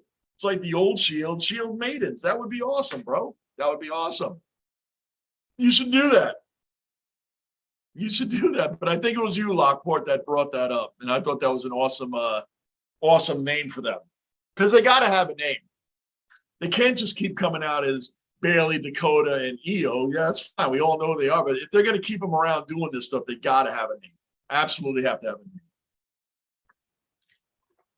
That's what it's all about, right? Getting names for the top draw. And they're going to be a top draw now that you got Bianca Belair involved and Becky Lynch, who I haven't seen Becky Lynch tonight. I figured she would have came out of nowhere somewhere, but we haven't seen her. So it's crazy. But yeah, Gunnar, I'm trying to think. Lockport. Yeah, some of you guys. Yeah, I just see that now. You're right, Lockport. That should have been Williams' downfall, but they brought him back. But I don't think he's ever going to come back in the NFL again. I don't think he's ever going to be seen in the NFL again.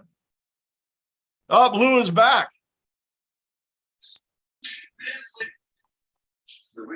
Helmet to helmet. Welcome back, Lou. Dude, I had to eat, man.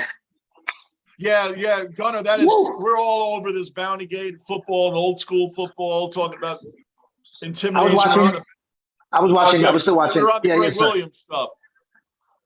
Right now, and I'm going to leave you with this because I gotta do the bathroom break. But he's saying here, so you can take over from here, Lou.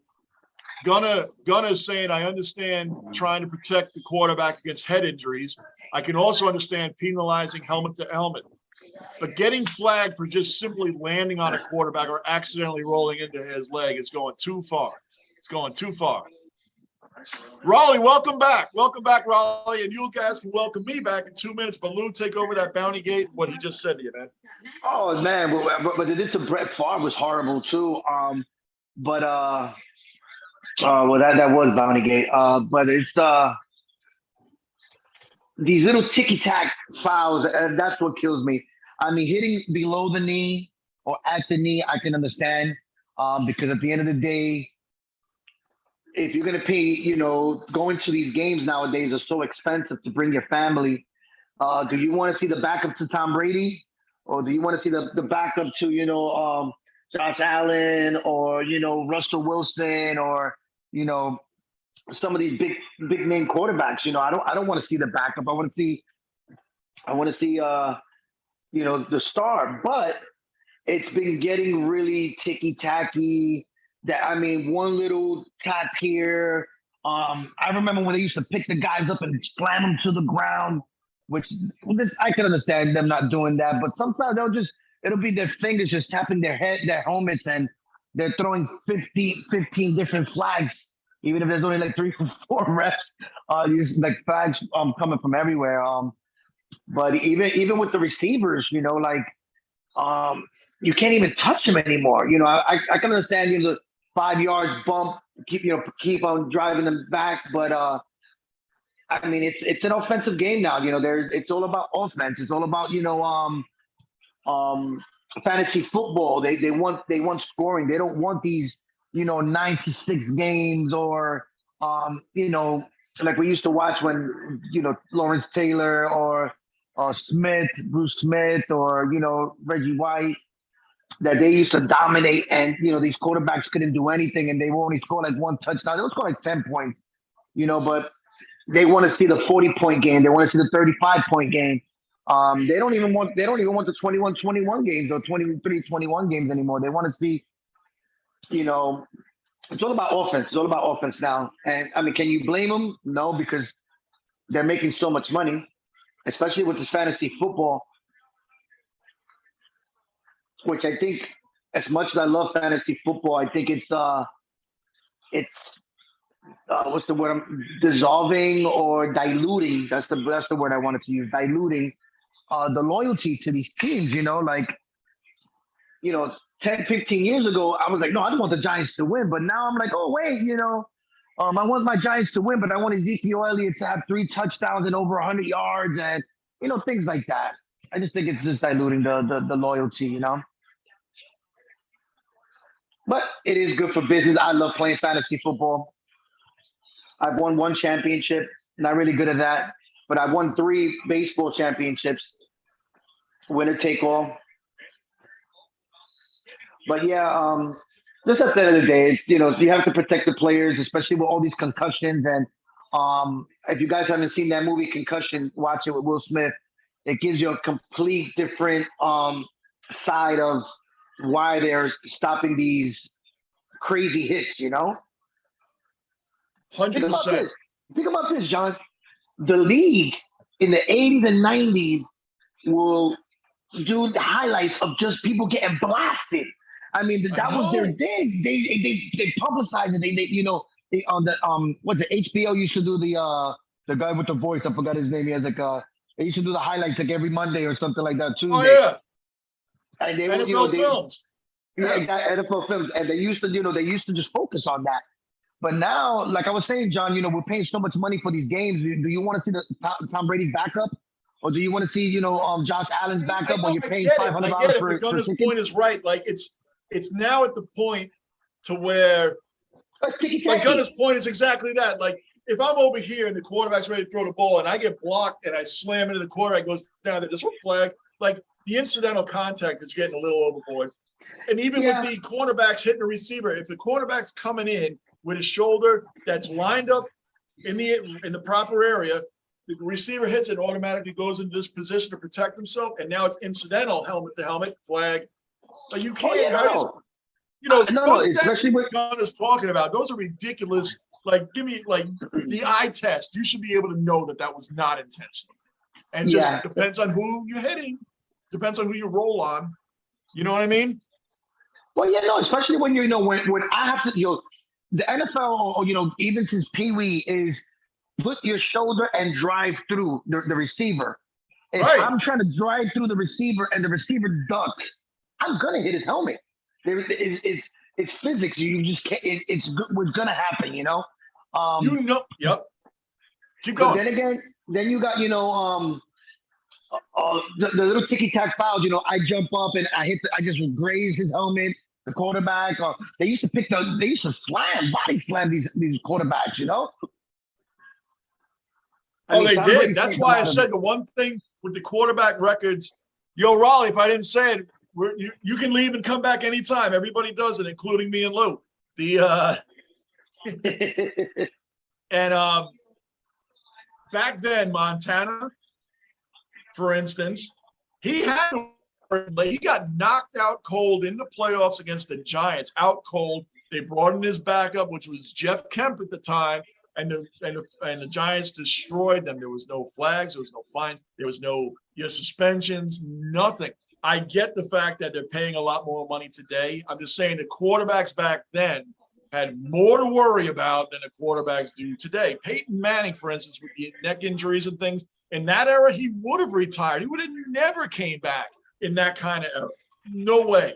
And I understand it. I'm not saying I disagree with the protection, but pay more attention to the incidentals, man. These refs are experienced. They know when a guy's not intentionally trying to crack helmet to helmet. They know the guys that are. I can't even tell you what a catch is anymore. Yeah, well, I was saying that. Remember back then, you could hit the receiver in the first 5 yards. Now you damn near have to let him catch the ball before a defenseless receiver. Like defense is out of almost all sports now. You're not allowed to play defense in almost all sports. Well, I was telling them, fantasy football is the root of all evil in the NFL. They want offense. They want 43-42. Right. They don't even want 21-23 anymore. They want to see high scoring offense. Everything is geared to scoring. Do you remember, because you were doing big fantasy around the time, the Jaguars were playing the Jets, and It was the right play at the time because you were trying to kill time off the clock so the Jets wouldn't get the ball back. It was during when the Jets were actually pretty good. The running back, and it's on the tip of my tongue right now, he took a knee on like Forte? the 2-yard. Huh? Was it Forte? No, it was for the Jaguars. He took a knee and he was very good. It started with an F. Forte was for Chicago. No, it started right? with an M. But he took a knee, and everybody, the fantasy people got mad because you didn't score the touchdown, and then the Jaguars put it in with somebody else. And I can't believe I can't think of his name right now. I'm really off today. And he said, you know what, guys, I have me in my fantasy also, but this is for the game. It was the right play.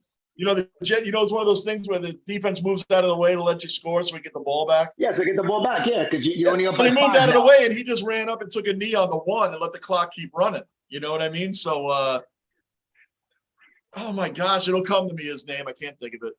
Offense is king in the NFL right now. You are correct, Raleigh. Raleigh, offense is king in damn near every sport right now. Hockey too. Yeah, even basketball. Basketball. Dude, I'm reading a book on the 1990s Knicks right now. The whole Blood in the Garden. It's an excellent book. Spike Lee? Well, he's going to be making a movie off it, but I won't watch the movie until I finish the book, which it's only 300 pages. I'll be done with that in like 2 days. But the reading about this Knicks makes me miss that era of basketball. These guys they were killing each other in practice. They were going all the fights that happened in practice. When they brought in a guy like Charles Smith, who's famously missed all those rebounds, Oh, that was horrible. Because they should have won that game. Like Will Perdue said of the Bulls said, we didn't even take showers. We just got on the bus because we had no business winning that game. We didn't want to ruin anything by cleaning up. We just ran off the court because Charles Smith they said if he was the softest guy on the team, and had he been like Mason or Oakley or any of them, he would have just boom and brought. But that wasn't his style. He was trying all these other things. Yeah. But anyway, the plastic layup. You can never play defense like that now. No way. Yeah. No way. Dale Davis, Antonio Davis for the Pacers, and Lambeer, Rick Mahorn for the Pit. You couldn't do that. So defense has been taken out of all sports because they don't even want to see a great pitching duel anymore. People want 14-12, bullpen's exhausted, and then have the guy that used to pitch in high school when he was in 10th grade go out on the mound because they don't want to use another bullpen pitcher, right? So he's throwing 60-mile-an-hour fastballs. Stuff like that. I'm arguing. So look, I'm still arguing with this guy. He's telling Maurice me Jones-Drew. Thank you, Lockport. Thank you. You remembered it. I could not get it off. That was gonna bother me, and I refused to look. You know how we do, Lou. I refused to look that up. I was going to sit here and talk. It would have popped up. Huh? It would have popped up like we always do. Lockport. Yep, you're on point. Maurice Jones-Drew took that knee, and he even said himself, I had myself in the fantasy. I know where they're coming from, but this is real game. But that was a sign of where this is really going. Because now you are messing up. Yeah, it's gambling. And Pete Rose is the bad guy. It's diluting loyalty. I want the Giants to win, but I want Ezekiel Elliott to have 100 yards and 2 touchdowns. That's right. Yep. Nathan, Lockport said it. Maurice Jones-Drew, Nathan. But you were right on that too. Huh? Whoever invented the red zone deserves the Nobel Peace Prize. Oh my gosh. My gosh. Bro, but you know what? Like we talked about this on whatever other episode. Gambling is affiliated with all sports now, and Pete Rose is still the bad guy. Yep. Oh, wasn't he on the field last week? He was on the field with them. Yeah, he's still the bad guy. Like he should be in the Hall of Fame, no questions asked. Pete Rose had a gambling addiction, not well-known cheating. He was a gambling addict. It is a true addiction, just like anything else. So, but whatever the case, now gambling is really huge in the sport. It's just whatever. That's a whole nother talk show.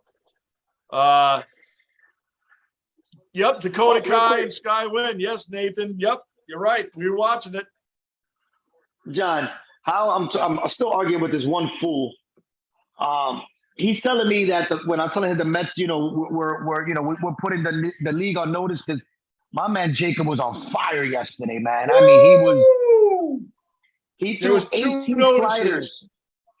He threw 18 sliders. Batters in a row the first 17. The guy hasn't pitched in a year. I know he pitched This is his second start back. I'm just saying. He hasn't pitched in a year, and he pitched like he did in game 1. And now he's 17 batters in a row. There was 2 notices put out. One to Atlanta, you ain't catching the Mets, and the Padres are, we don't care that you got Soto. They let them know who still runs the show out west, and they let them know in the worst way. They beat them silly. This dude had the audacity to tell me that the Braves are not a good team. I said, they're not a good team. I said, they were one of the first teams to win 14 in a row. You don't win 14 games in a row. And then I took a screenshot of the last month. You know, I think they're like 30-something win with like 10 losses or so, you know, some ridiculous number like that. Because the only reason that we still have is because we've been hot too. You know, we've won a lot of our series.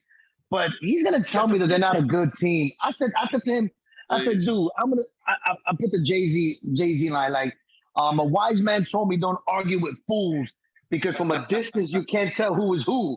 I said, I'm done arguing with you, dude. Right. Amen. He told me, he said that the Rockies have a better team than the Braves because they have a better batting average. I started laughing. I said, did you just bring up the Rockies? I said, that's like that thing you sent me once that, you know, when people like, you know, put out there like John Stockton has better numbers than Magic Johnson. That's like, you know, who cares? I called him a stat geek. I called him a stat geek.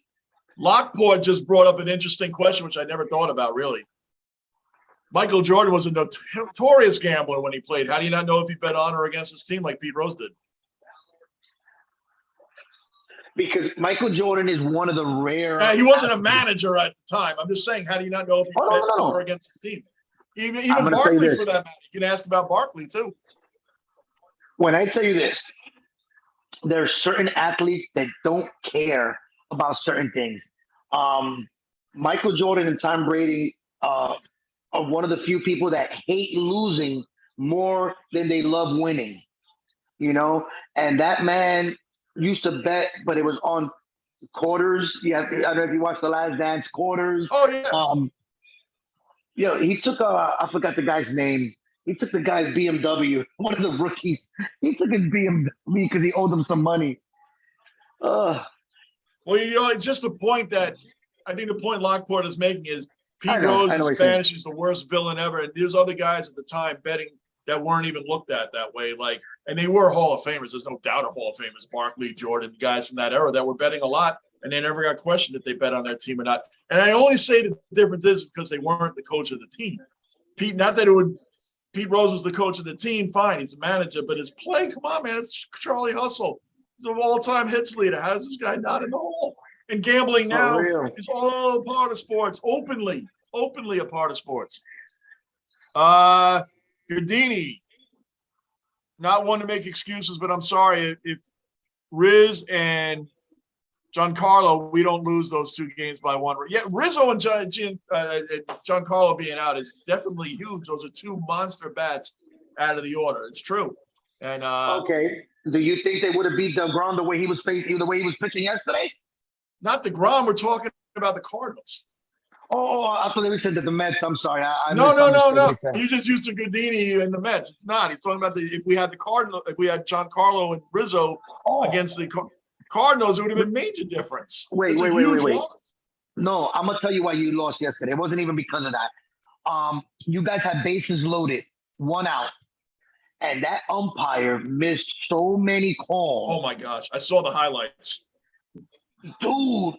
And I rewinded it a couple of times just to make sure. It was brutal. It was egregious. It was downright. What's the word I'm looking for? It was like minor leagues, dude. You were missing. I mean, they were missing by this much. They weren't even close, John. I only saw the highlights. Like I said, I was completely oblivious to the sports world yesterday because it was with family. No. It was in the highlights. It was during the highlights because, you know, they made a point because I think Boone got ejected. I know, but the succession of in the game before, there was a lot of problems with the umpire. It was for both teams. For both, this guy was cool. If the strike zone is here, this ball's like way over here, and he's calling them strikes. Like, I mean, give me a break. Like Matt Carpenter struck out on Saturday. It was like, you got to be kidding me. It was way off the plate. It wasn't even close. Oh, Gardini said, "Thank you, Lou, for supporting the Yankees on that. Thank you, Lou." I promise you, I'm. You know me. I am not a homer. No, you're not. You're not. I give credit where credit is due. I'm not one of like the guy I'm arguing right now. You know, I'm not oblivious to what's going on. That was one of the worst innings of a professional umpire being. It was, dude. It changed the outcome of the game, hands down. It's really bad. Yep. And you know what's funny? There's been a string of that this year. Did you see the one? I think it was a Blue Jays game where the umpire called like 29 balls during the game. There were obvious strikes. I mean, strikes. He was calling them strikes that were obvious balls. That's the way I mean. There were 29 strikes that he called that were dead. I mean, balls. And he just did it. And it's just like it's been going on a lot. Saturday, the umpiring was really bad. Aaron Boone got ejected again, but he was right. There's sliders that were breaking toward the corner and then still breaking off the corner. And he's like, it's like the catcher's glove is doing this and bringing it back. Like, dude, it's moving that much. It was egregious. It was like I said, one of the worst half innings I've seen because that, you know, they had bases loaded.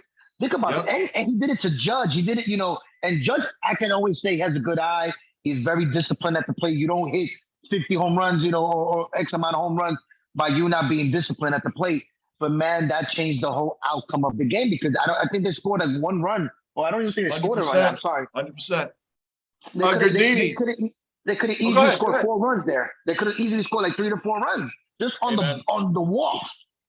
From what I saw in the highlights, it was disgusting to watch. I know Montes had a bad game too, but the not a good debut. Not a good debut at all. But I saw the umpiring. I'm like, that's ridiculous. Hey, Gardini, I will be here tomorrow night, 10-10 for the Yankees Mariners. I won't be staying on it. I won't be switching to that tonight. I'm going to watch a little bit of it, but I wasn't here yesterday. Long day today. Just got back.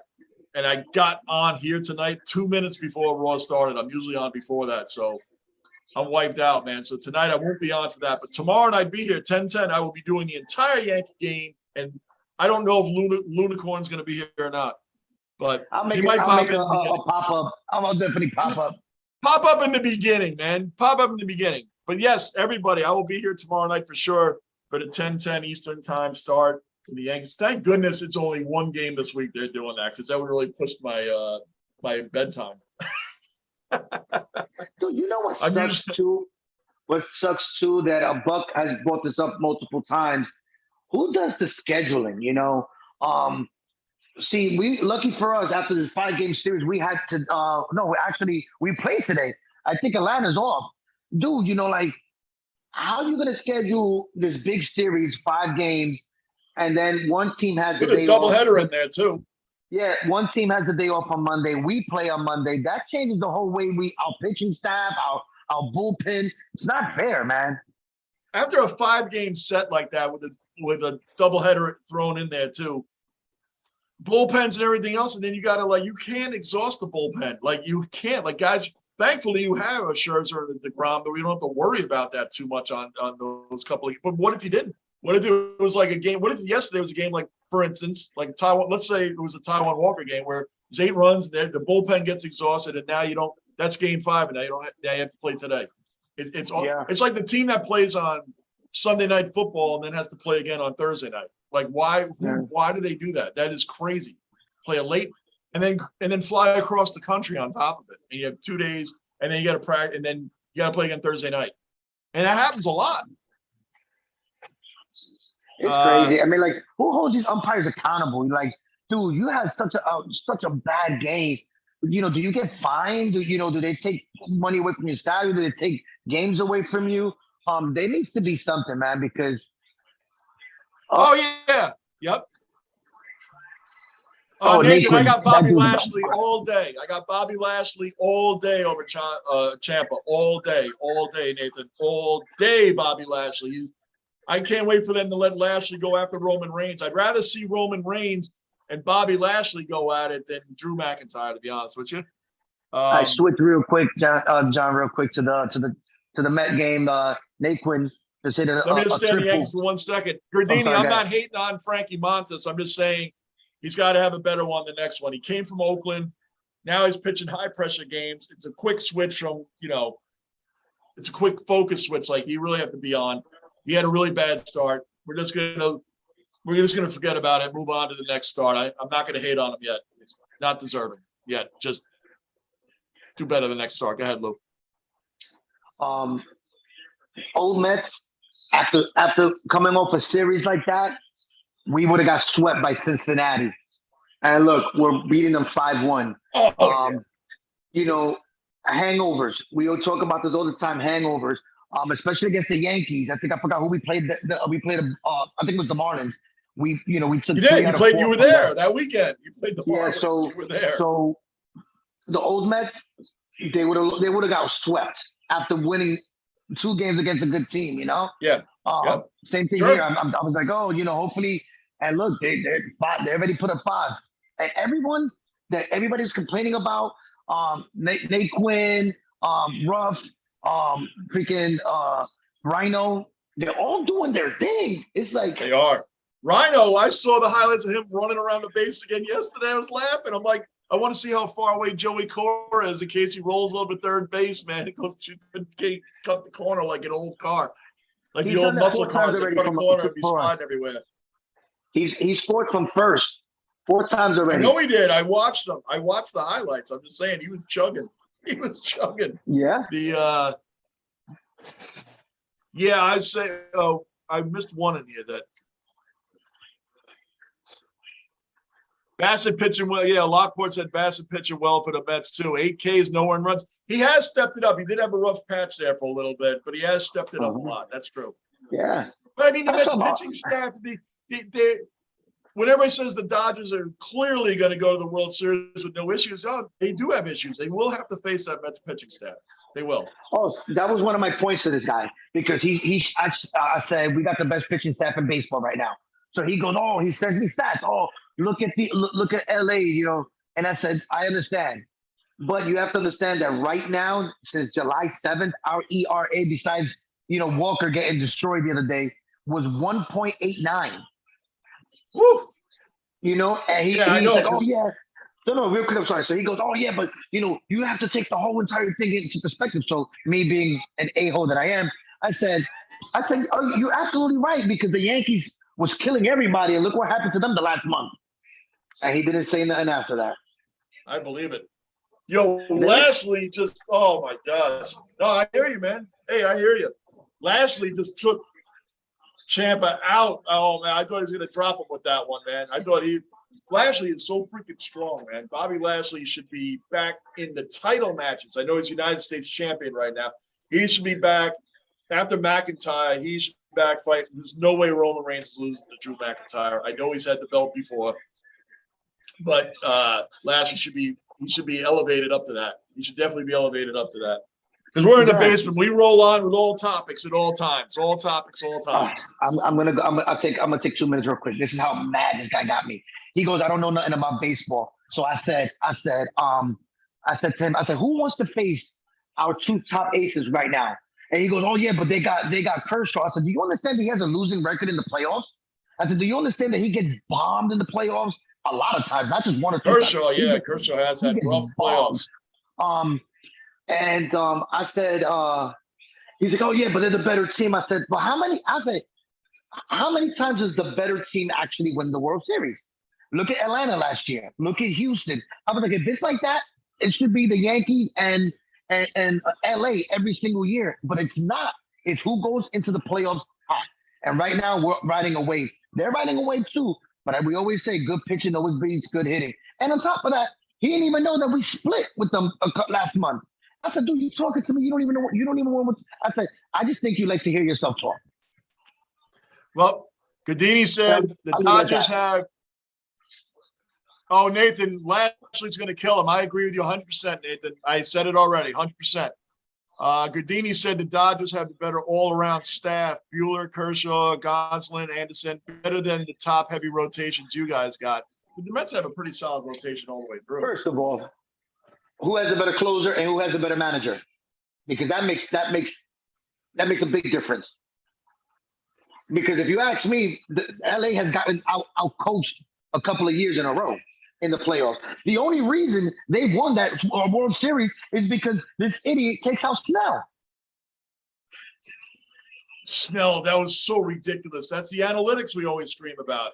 Snell getting taken out of that when he was mowing down Betts, Corey Sager, and all them, and they take him out because analytics say he's not good third time through the order. The bullpen comes in. We've been over that, man. 100 I'll times. put Scherzer. He said Kershaw anybody. hasn't been bad. Gardini said Kershaw hasn't been bad in the playoffs since 18. Look at the stats. Oh, so you'll take him over Max Scherzer right now in the playoffs? 1 game elimination? The only person I'm taking over Max Scherzer for a 1 game elimination is as long as they score runs for him, DeGrom. Okay, so if DeGrom's the greatest pitcher in the game, and that's period. That's just period. He's the greatest pitcher in the game. If it's a 4 out of 7, right? You have to win 4 games out of 7. And we can start Scherzer and DeGrom on 3 days rest. That means they're going to pitch twice. Schilling and Randy Johnson did that. Arizona did that to the Yankees. They lived on Scherzer. They lived on Randy and Kurt Schilling, and because they knew the back of the rotation was not going to beat that Yankee team, so they lived on Johnson and it still took them. They still should have lost that game had Mariano closed it out, but Schilling gave up that home run to Soriano. Houdini. And it's still, Houdini said top heavy. First of all, DeGrom hasn't even pitched this year. We got Carrasco. That he's been lights out. We got what's the other guy that Bassett and you know what I'm saying? We got McGill and look what Peterson's been doing. So it ain't just top heavy. They got 5 solid pitches. 5 solid pitches. It's not top heavy. Look at their record. I think the weakest point on the Mets really right now is the middle of the bullpen, the middle. Oh yeah, but look, we just got May back. Trevor May, we just got back. And McGill is back now. McGill's coming back, but we got May. May's our setup guy, and we haven't had him. May, yeah, he had a forearm, and look what he did yesterday.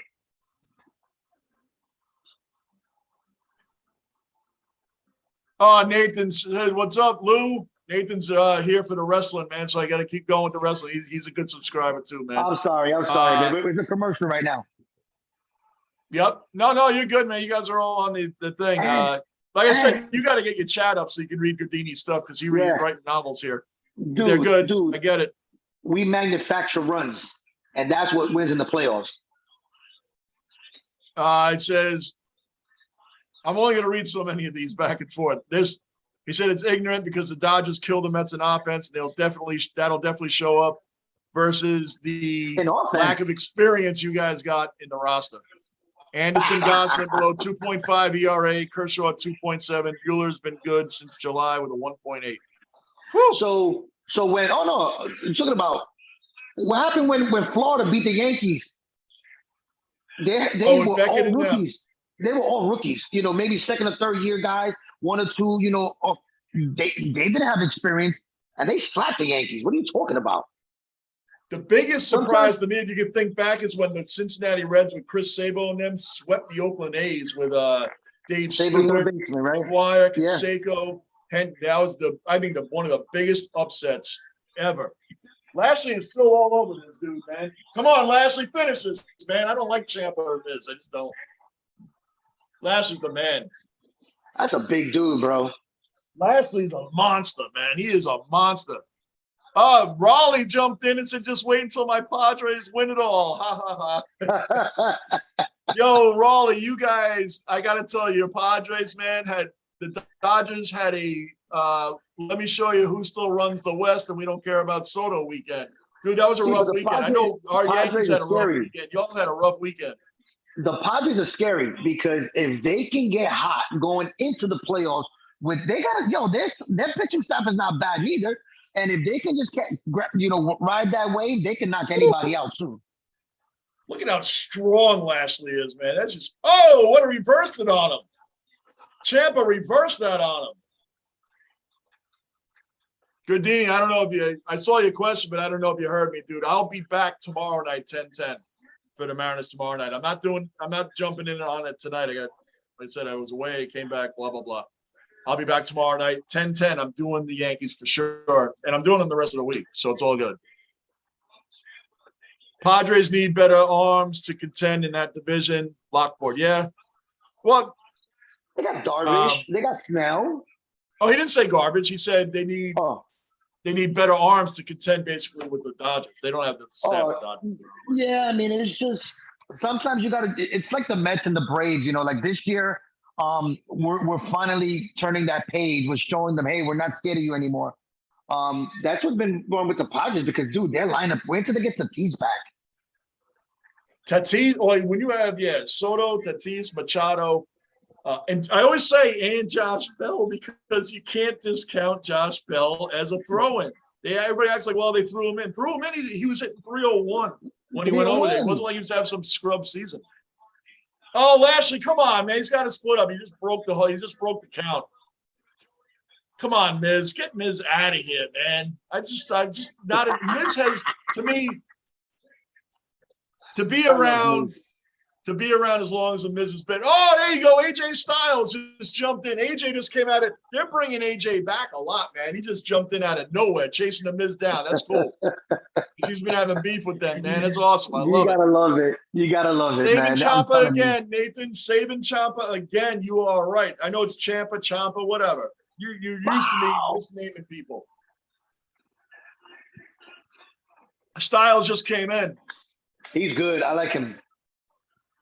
Yeah, having Mookie Betts and Trey Turner on the same team, those are like 2 5-tool players that, like, if you're a Red Sox fan, it has to make you sick seeing Betts anytime playing for the Dodgers. It has to make you sick to your stomach if you're a Red Sox fan. Like, just seeing Betts doing what he does on the Dodgers, and they let him go for like nothing.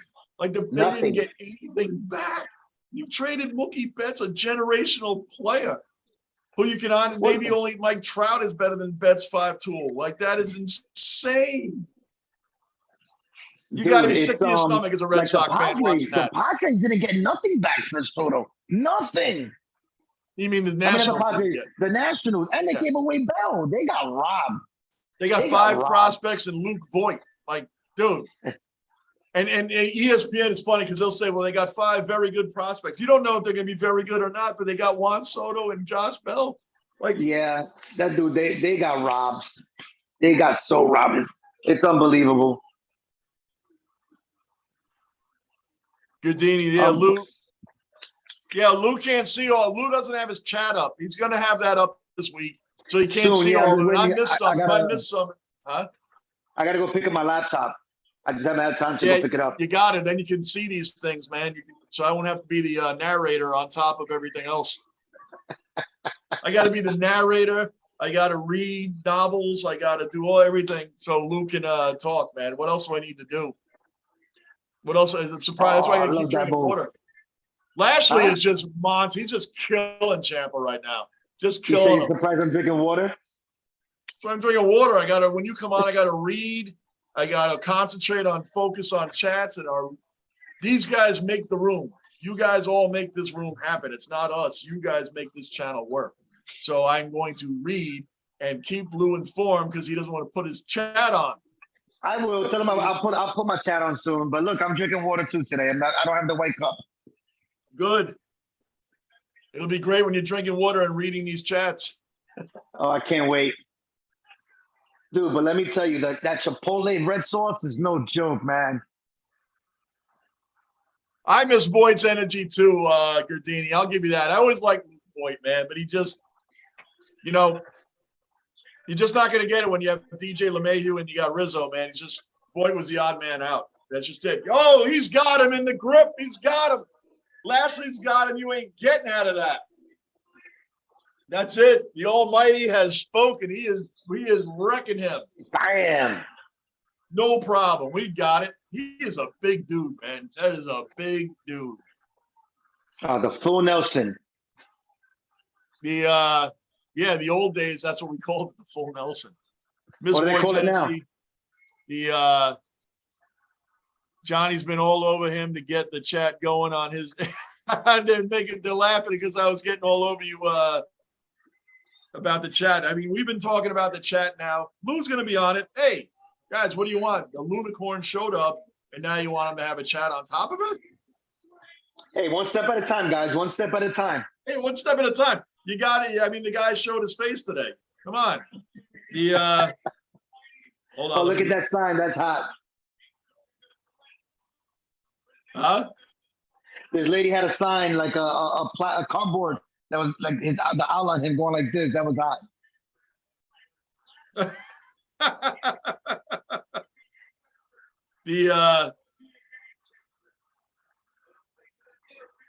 Yeah, man, it's one step at a time with Lou.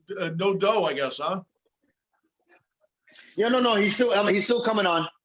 Oh, okay. I just reached out. He's not home right now. Okay, good, because we still got some time before this ends. Yes, yes, sir.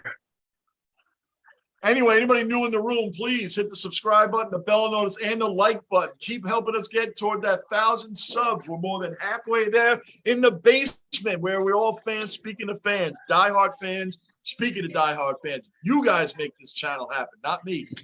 You guys giving us your time makes this channel work, and that's why we love having you guys here. Even with Gardini and Lou going back and forth and me narrating and being a moderator is never expected, but we're in the basement, and that's what happens. You got to trademark that line. Oh my gosh, Gardini, I already am a moderator. I'm practicing on being a moderator, brother. I love your passion, Gardini. I do. And Lou's a passionate guy too. So it's funny when I say novels, because you'll write a chat this big, and just as I'm finishing that, another one comes up below that one from you that's just as big. So I'm like, flipping chapters and pages and doing everything, but you always bring great stuff, brother. You always bring great stuff. He's writing Bible verses. Oh, Raleigh, I don't have the fruit plate today. Were you here for the fruit plate, Lou? I had a fruit plate last time. No. That they brought me. My daughter brought a fruit plate down for me last time because they were hearing my voice crack like that. Like, yeah. So I had strawberries and raspberries and grapes and mangoes. It was and they said, what better? I mean, you watch sports, you got to have your sports, your trash talk, and your fruit plate. So yeah, and it was your fun. fruit bowl. Yeah, always goes with sports. They always have beers and commercials and chips and stuff. They never talk about fruit plates. That's another shirt, Johnny. Another shirt. Sports and fruit bowl. And I have a sports and fruit bowls right here in the basement. That's where it happens. Yo, I'm telling you, man. You know how many people are gonna get rich off this show? Not even off the views, just all the funny things that we're saying, all the trademarks that we should be trademarking. I'm telling you, man, this trademark's left and right on this channel. Sports and fruits. Said Lockport asked, did you get that AC fixed? No, actually, they had to come in, and I have a indoor unit that they had to bring in because what we found out is that the condo that we got, they remodeled it, and I guess they didn't put the right voltage.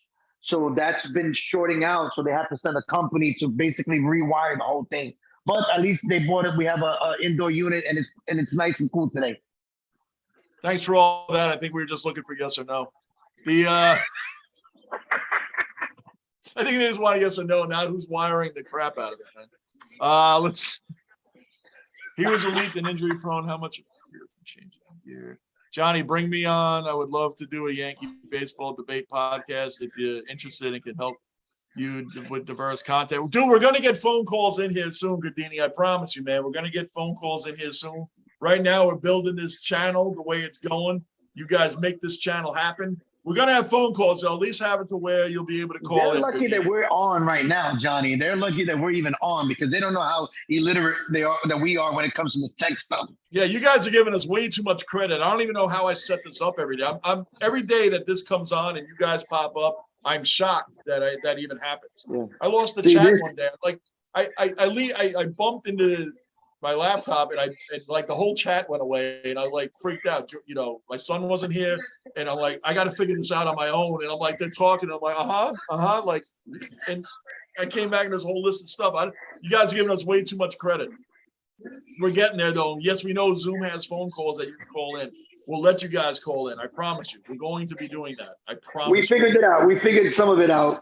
We figured some of it out. And I know you guys are probably like, man, it's only this. I'm sure it is something like that's only this. But to us, it's major. It's major.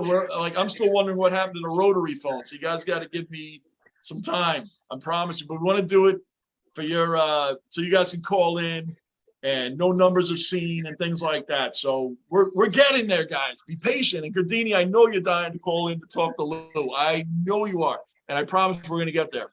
Be patient. Be patient. It's going to happen. It's going to happen. Houdini, be careful what you wish for, Houdini. First pitch from Seattle has been thrown. I know, Gardini, like I told you, brother, I'll be on here tomorrow night. I'm not doing the game. I thought about it. I was gone all day yesterday, got back today. Didn't get a lot of rest, dude. I will be on tomorrow night. I promise you, I'll be right here, 10:10 Eastern time, doing the whole Yankee-Seattle game. And Lou's going to pop in. He's going to be the Lunicorn tomorrow. We don't know when he's going to pop in, but he'll be here. So now we're bringing, I said, yes, I will. I know you will. And that's what makes it happen, man. This is fun. And right, there's so many trademarks in this room, man. There's so many floating around, all the sayings and stuff we got going on. And we don't even know it half the time. John, you know what? A real quick thing. You see how the lights are going on and off in my house?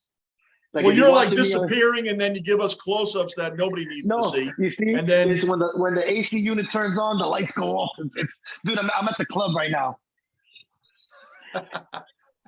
Yeah, Charlie, if you disappear, I can't hear you. I just keep talking. I don't know. You got to figure this stuff out. I have enough to worry about over here. I don't even want to move because I'm scared I'm going to bump something. That's what I'm telling these guys. They don't know that they're even lucky that we're on here the way we are. If it wasn't for family members and friends that help us with this stuff, we would never be on here like ever. Like I telling you, I need like 10 minutes to set up and just remember this stuff. But back to wrestling, ever since Vince has been out, you're right. I think Triple H and his wife are they're running with the storyline. Gardini, you got it, brother. I was sorry to cut you off, Lou. I'm talking to a fellow Yankee fan for a minute. Gardini, I will see you tomorrow night. I promise you, even if it's just me and you in the room, I will be here, brother. I will be here. So if you're leaving to watch the Yankees, I get it, bro. I get it, man. And it's all good, brother. Check out this dude, Omar. They do have the split screens on most of your TVs nowadays. You can still do both, Houdini. Look at us talking technical crap after we just said we don't know anything. I don't even have, when I do that at home, I end up watching something else. Like I end up building homes or something. I don't know how that happens. Johnny, good video on YouTube. You should check out Anthony Miller catching 7 punts without dropping a ball. It's unreal. I will check that out. Thank you, Lockport. I'm going to write that down. See, I don't even put things on my phone. I use old school pen and paper. I'll write that down. I'm not kidding you. I'm literally writing that down. This is what we're talking about. You guys asking us to do all these magical things. I'm telling you, what would take normal people coming in takes us 5 days or longer, depending on people answer the phone and help us. Look at the size of this dude, Omos, man. This guy's a mon. He's like the Big Show. Remember the Big Show? He's just another monster. This guy is what crazy. About what was the Mexican, the 7-foot Mexican? They used to have like a bodysuit that looked like a beast. That's a long time ago. They had the Great Khali, but he was Indian. Great Khali was over 7 feet. Who are these? These guys are done. You gonna fight both of them? Why not? Hey, Parker, welcome in. Hit the subscribe button, the bell notice, and the like button to continue this basement heading toward 1,000 subs. And to answer your question, Scott Hall, no, he has passed away. Razor Ramon, Scott Hall, yeah, he passed away, dude. It's unfortunate. No. It was called, what was his name? El Hombre or something like that. What the hell was his name? Hold on, I'm still trying to write down Lockport's message here. Anthony Miller. 7 punts. 7 punts YouTube. Omos, this guy's a monster. Look at him. Lockport, I wrote it down. I'm going to watch it. He's big, but he's well proportioned. You know, he's great. He's great in there. He's not just tall and skinny. You know. I wonder if he did football. die. I said that he did die. He did. He definitely did.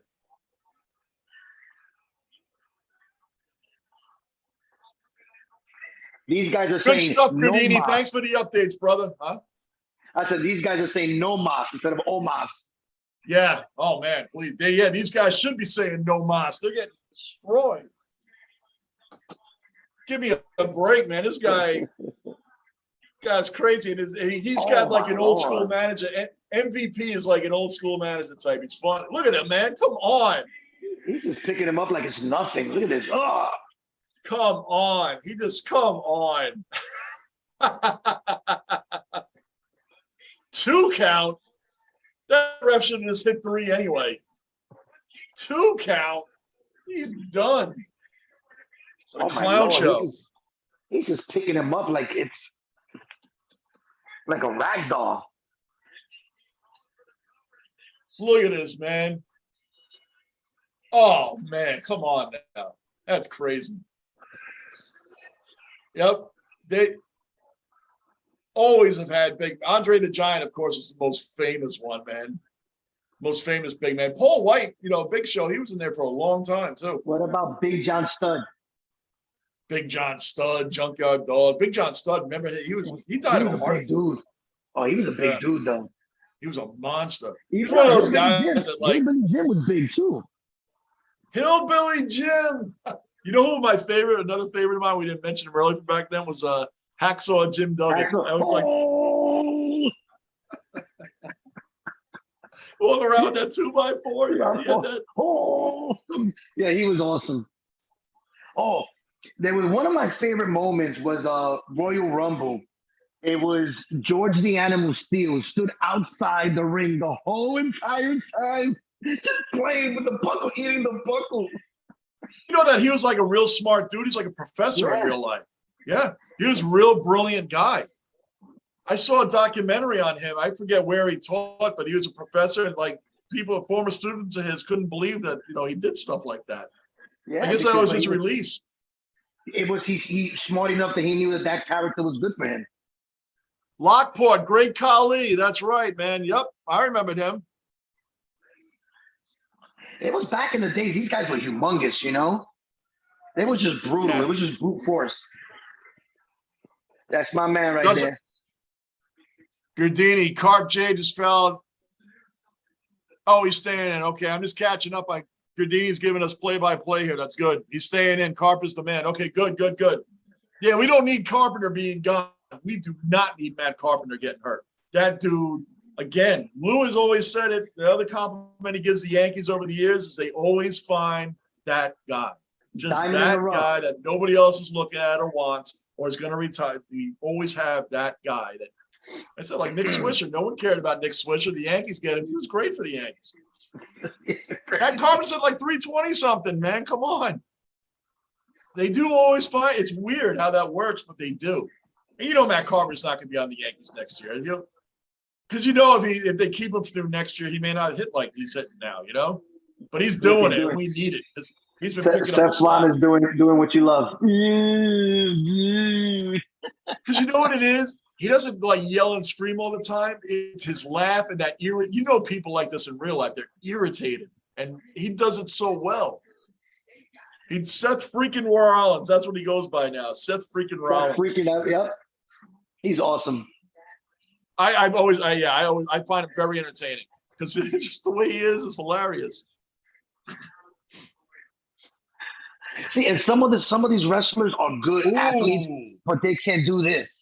What he does. Who was the guy Lockport's asking? Are you asking because you don't know? Because I may not know this. Who was the guy that fought Undertaker in the outdoor Vegas WrestleMania in the 90s? That wasn't Mankind, was it? No. You might got me on that one, bro. Was it Brock Lesnar? Outdoor Vegas WrestleMania in the 90s. I don't know, Lockport, and you're probably going to tell me, and then I'll be like, It was a ask him if it was what the hell, the casket match. Was it a casket match? Was against Brock Lesnar, the casket match? He's done a couple. He has done a couple, man. Doughboy, where are you? My friend Doughboy would have known. Oh, Lockport, you're actually asking. I thought you were giving me a trivia question. You just made me feel better about not remembering, dude. I don't know.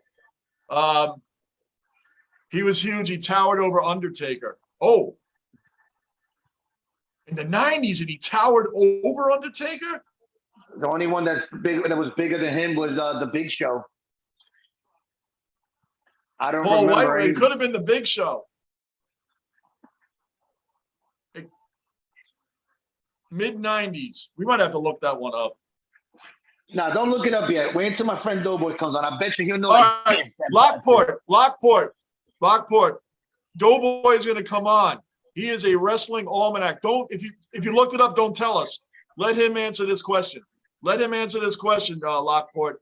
We got another guy popping in here shortly. He's the WrestleMania maniac. Let's see if he knows. If you looked it up, don't tell us. Wow, Gardini, good. 2-0 Yankees. All right. 2-0. Donaldson, 2 RBI single. Good. Thank you, brother. I know you want me to. Oh, look. That's me and Doughboy right there.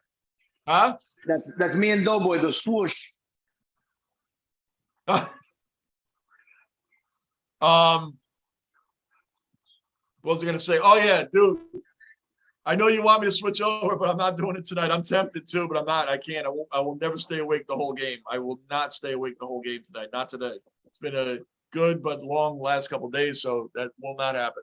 Although I want to, trust me, I'll pass out by the 5th inning. I'll be like this. I'll never make it the whole game. Oh, Lockport said he's waiting for Doughboy's answer. He's not going to look, and he doesn't look. Lockport in here, when we all do our trivia questions, if we don't know, we just say we don't know. None of us hold that. I'm going to look at my phone, or I'm going to look here and look up and act like I'm the smartest guy in the room. So no, I know Lockport's not looking. We got to see if Doughboy knows. Oh, he said it was the WrestleMania, that headline with Hogan versus Yokozuna. Yokozuna. It was that WrestleMania. Wow. So you know what? I still don't know. I remember the Yokozuna Hogan matchup, but I still don't know. He towered over.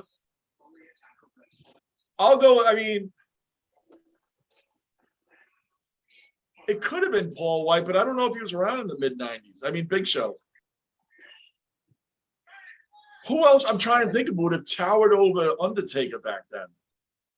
There's not too many. There's not too many at all. There's not. The Big Show might be, but I don't know if he was around the mid-90s, man, because he might have been. He had hair back then. Remember, because he was in Waterboy. He was in the Waterboy. That was the Big Show. When he was asking, he goes, what are you, 10, 11 years old? He goes, I'm 31 years old. And they all laughed at him because he was remember Adam Sandler was his biggest fan, the wrestler. Captain Insano. Captain Insano. That was the Big Show. And that movie was made in the mid-90s. So I'm going to guess what you guessed, the Big Show, because he would have towered over the Undertaker. Yeah. Yeah, Captain Insano. He goes, can I be a water boy, right? He goes, oh, that's cute, man. What are you, 10 years old? He goes, I'm 31. He was like, what? And him and the announcer were laughing at him. 31? That guy's never been, you know what? Yeah. I love the Water Boy, man. That was such a great movie. They were laughing at him. That was hilarious. Oh, Captain Insano. Oh, man. Hey, Raleigh, it's okay because right now none of us are knowledgeable in this answer, brother.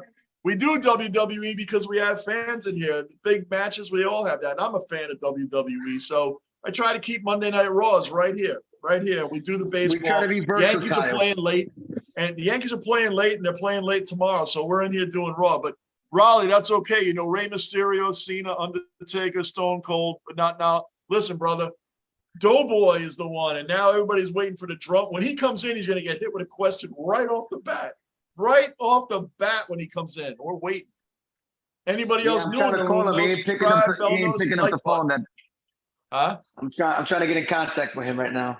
Tell him we got a question already for him. Brand new to the channel, drops in and gets hit with a trivia question. We bigging him up like he knows everything and watch him come in.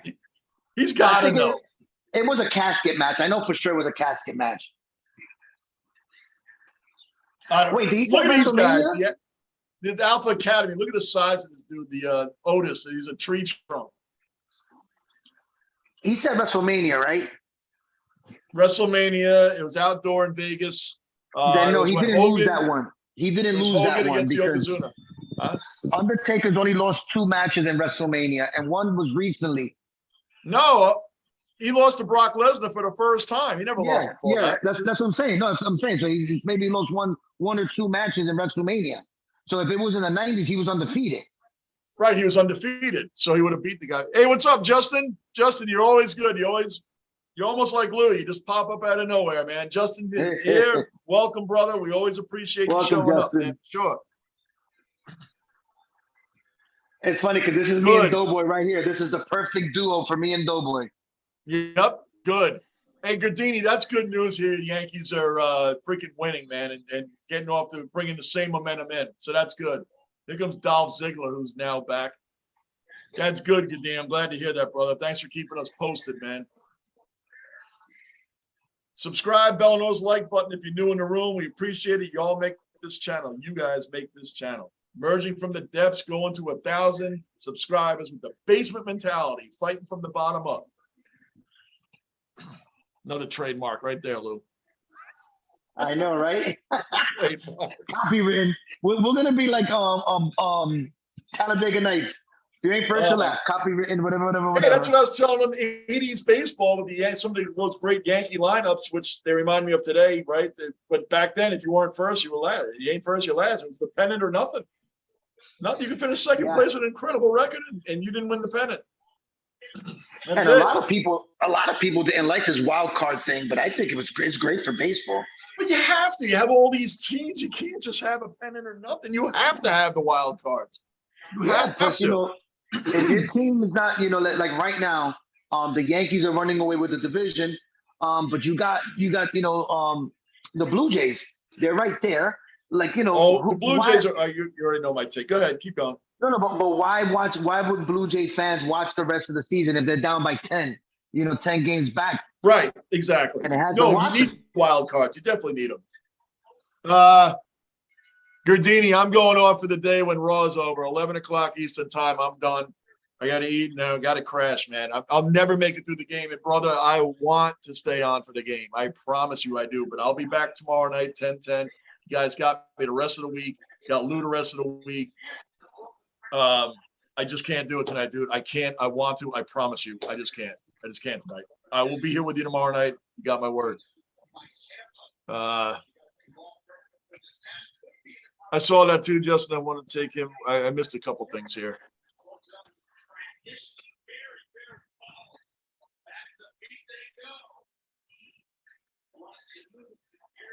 Wait a second. I'm seeing things about Von Miller on here. Is he hurt or something? No way. Oh, I don't know.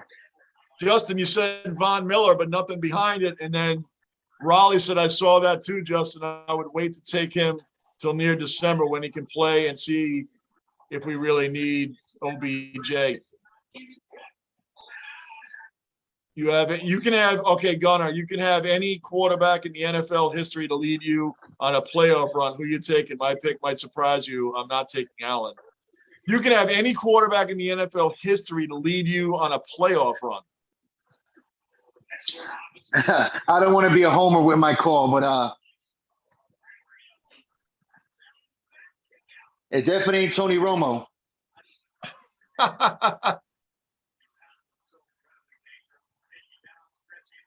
Well, wait a second. Is this a question? You can have any NFL in history to lead you on a playoff run. Who are you taking? Yeah, Nathan, I did hear him call himself the gatekeeper of the industry. That reminds me of when Kane was the gatekeeper of a match against Randy Orton. Yeah, you're right. I remember that one. I remember when Kane did that against Randy Orton. Nathan, you got it. Yeah, I got you. I'm with you on that one, brother. That one I do remember. Got to keep the wrestling talk going too, because I got wrestling. We got wrestling fans like I am in here as well. Because we steer everywhere. The basement, we're all over the place with our topics. We're all over the place.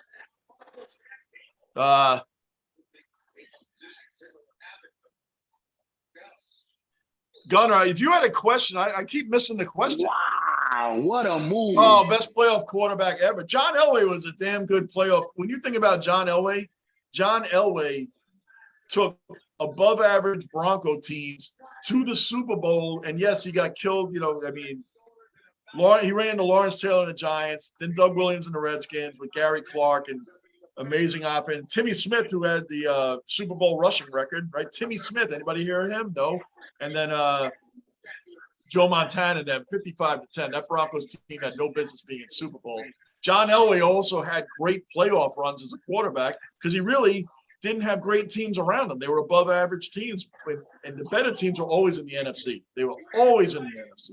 Laugh at me now, but Eli Manning had two of the greatest runs in football playoff history. He did. Absolutely. He beat probably the greatest dynasty of all time in the Patriots. And he beat the greatest team. He beat an undefeated team. That Patriots, that 18-0 team with Randy Moss for a single season, I'd be the greatest team of all time. And they lost. Yeah. And but the NAB, I get them confused. I know he went to Green Bay and beat Green Bay, right? At Green Bay. Oh, good stuff. I don't know how those guys don't get hurt on that, man. That stunner is incredible. The DDT. He still didn't beat him. Oh, Vaughn posted on Twitter, Odell Beckham in a Bills uniform. Okay. I was about to say, you can just know Von Miller got hurt because I saw when I'm trying to read and I'm doing it on my own, it's I can't keep up. Yeah, how do you survive that DDT, Lou? I know you just saw it. How do you survive it? I thought, yeah, like his neck. It looked like his neck was like. It looked like he locked in his neck. It really, you know what I mean? It looked like he really locked it in. They stopped. Steph Rollins stopped doing the curve stomp for a long time. They just brought that back because me and Dobo was talking about it right when the whole concussion thing, was going on. They stopped him from doing the curve stomp. Yeah, now he brought it back. So yeah, that's been his signature again. That's been his signature. Not to bring it up, but think about Chris Benoit. How many times he jumped off that top rope to headbutt somebody? Not saying that he meant to hit, but just the impact on your brain in and every time. That's not good for your head. No, and after what that guy did, I don't even want to give him any more airtime. But yeah, you're right.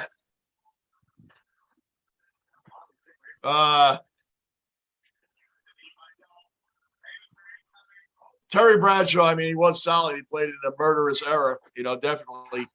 Well, Tyon gave up a homer already, looking like I told you I can't stand Tyon, man. This is what I'm talking about with the Yankees. Tyon has 10 wins. He might have 11 now, but I think he has 10 wins. And he doesn't look like a 10-win pitcher. He goes out there and gets knocked around all the time. And the Yankees hold on to these guys. But Montgomery comes out and pitches a 2-hitter against us. That was hilarious. You know what's funny, John?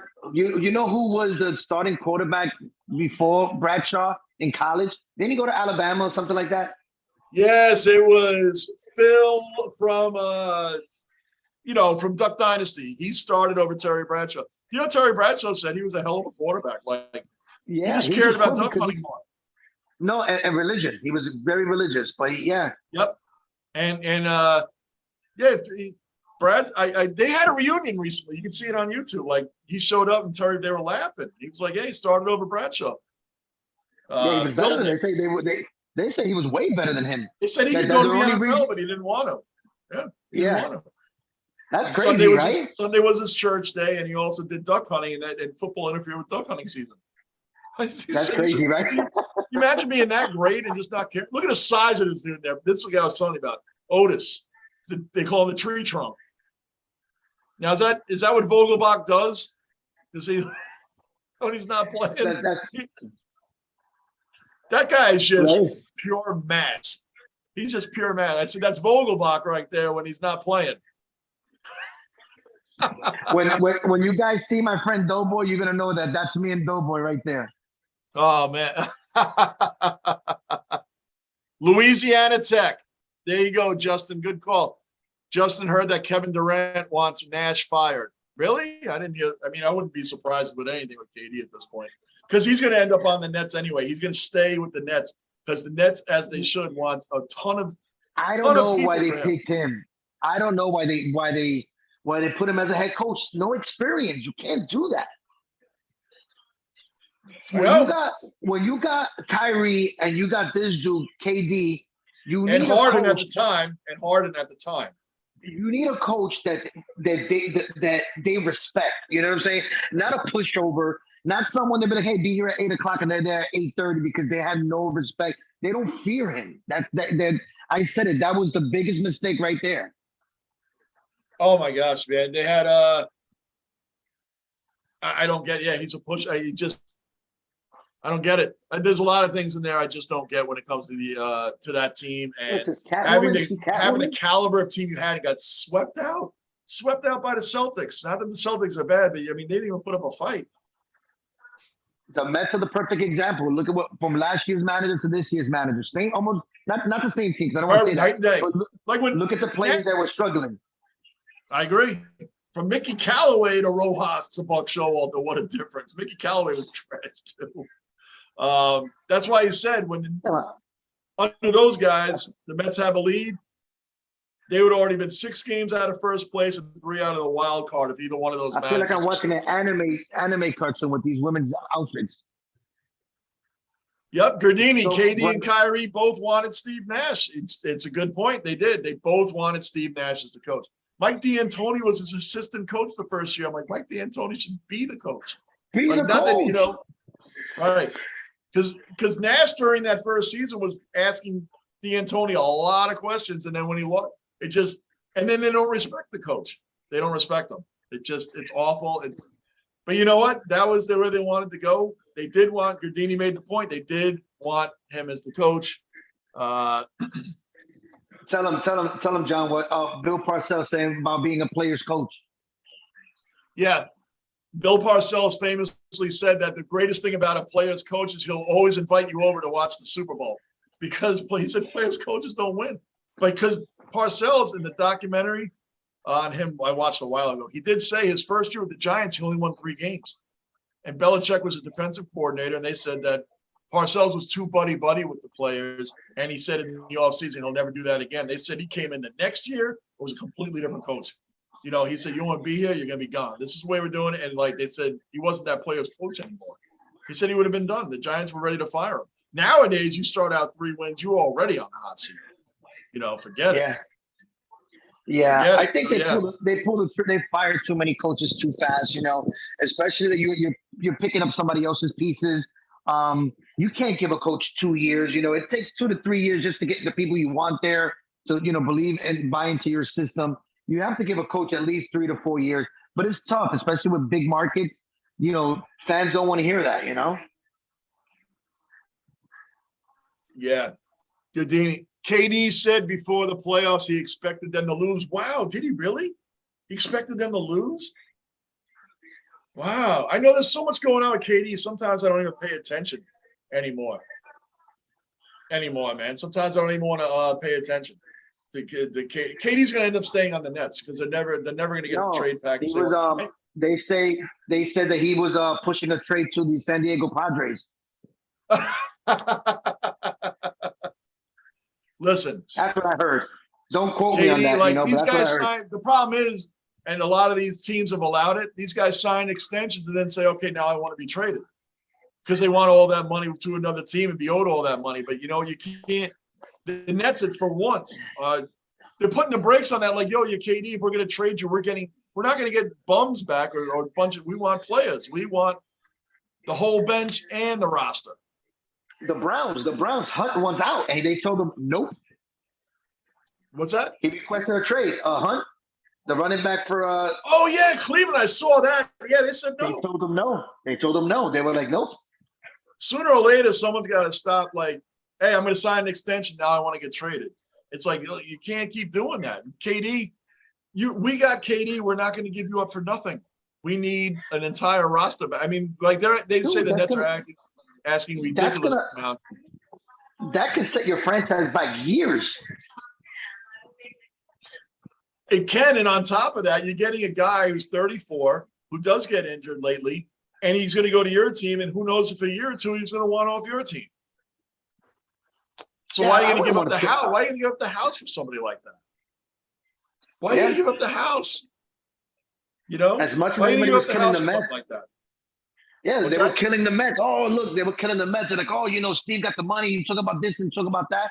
But the general manager said, no, we're not giving up our future that can set us back decades. Well, not decades, but at least a decade to replenish, the minor league for rental players, And he was like, no, and look, we got 3 players, and those 3 players are a little bit better than what we had. But look, they're producing. Yep, they are producing.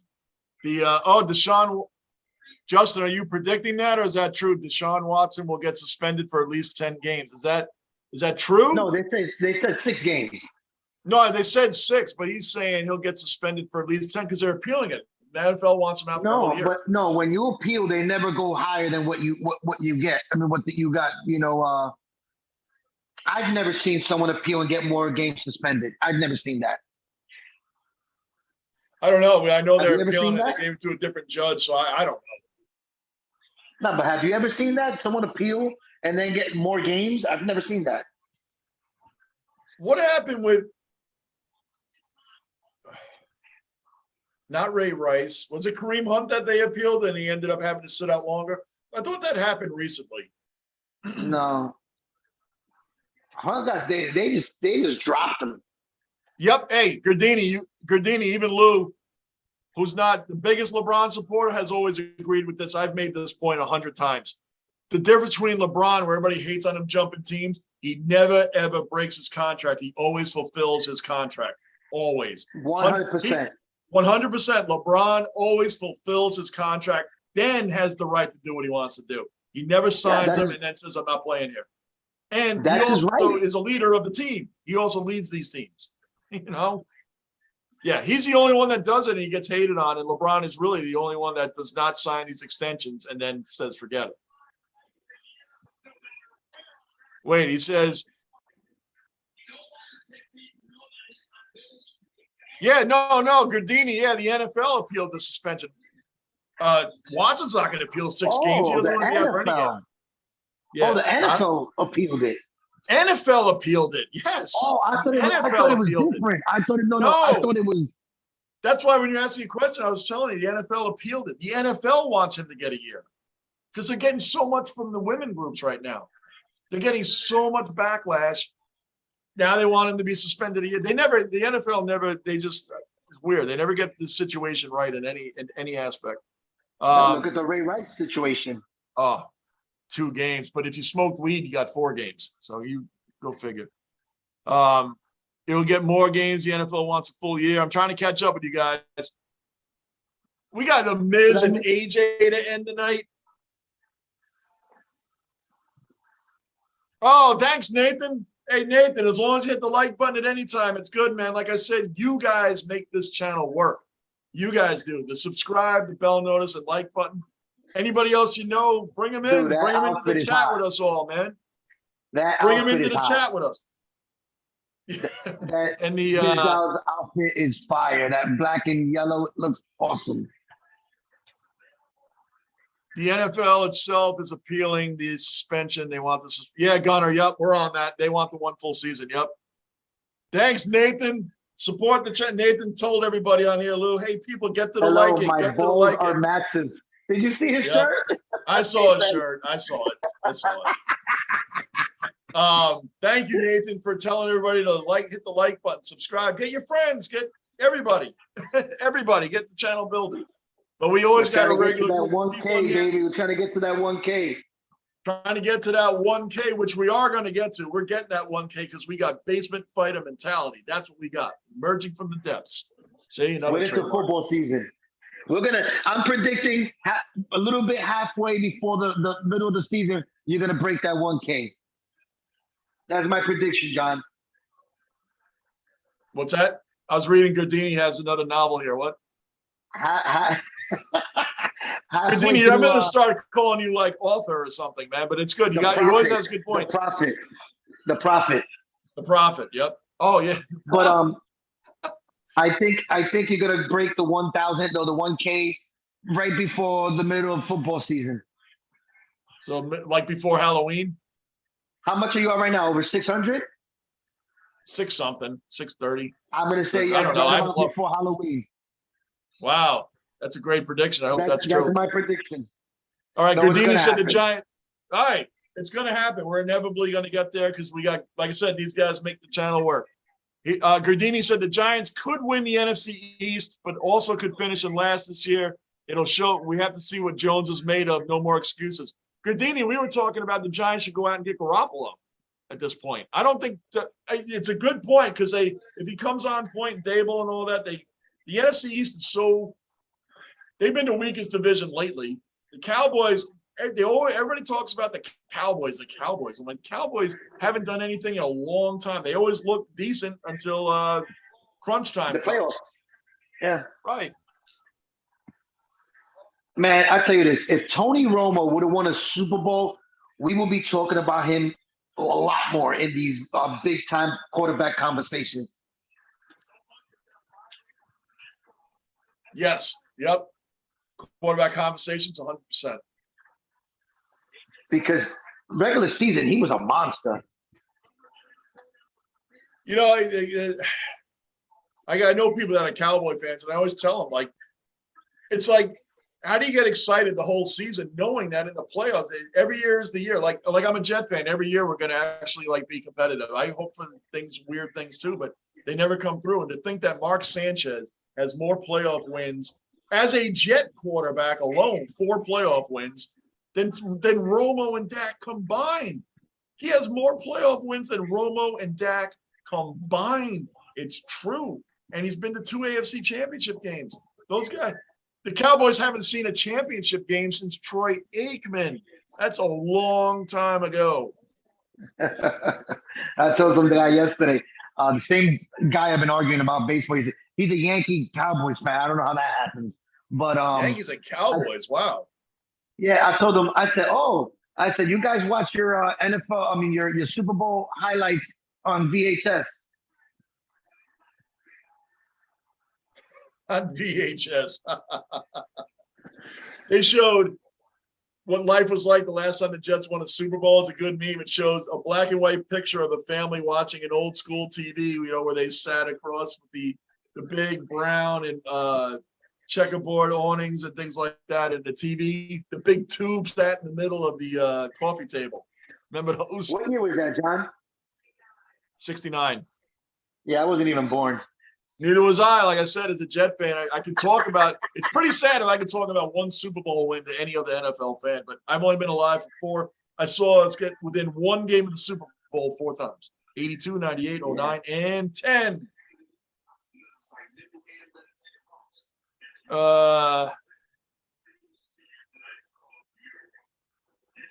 Giants should get Jimmy G. Jones has shown that he is the one. Yeah, Giants should. I mean, what do you got to lose? Get Jimmy G. Daniel Jones is not Brian Dable's guy. Jim Shea is not their guy. So just end that charade right now. Well, yeah, rip off the Band-Aid. Just rip off the Band-Aid. He has not shown us nothing. You know, just the first 2 years, a little sprinkle here, a little sprinkle there, but just rip off the Band-Aid already, man. Listen, remember, football. Yep. Go ahead. Football's not guaranteed. Football's not guaranteed contracts. You know what I'm saying? That's the best part about football and the worst part about football. But just get rid of him. It's true. I agree. Bring in Garoppolo and just end the charade. Gardini said something funny. Your friend who's a Yankees Cowboys fan, he said he's probably a Lakers and Detroit Red Wings fan also, all teams of the 90s. Like, it's true, man. If you're a Yankees Cowboys fan, you have to be a Lakers and Red Wings fan. Like, you gotta be kidding me. Like, because all they'll ever talk about. Yeah, that's funny, man. I like that. Plus, the Red Wings and Avalanche had – you want to ever watch great playoff series, watch the Red Wings versus the Avalanche. They were like straight UFC fights, and a hockey game broke out occasionally. Like, they were bloodbaths, man, and I mean bloodbaths. These teams hating each other over cheap shots and the whole – I'm telling you. Absolutely crazy. Darren McCarty and Claude Lemieux went at it over and over and over, and Claude Lemieux tried to avoid Darren McCarty most of the time, man. Lemieux was a dirty player from the Devils right to the Avalanche, and I'm going to get off hockey right now, but that's what I remember about that.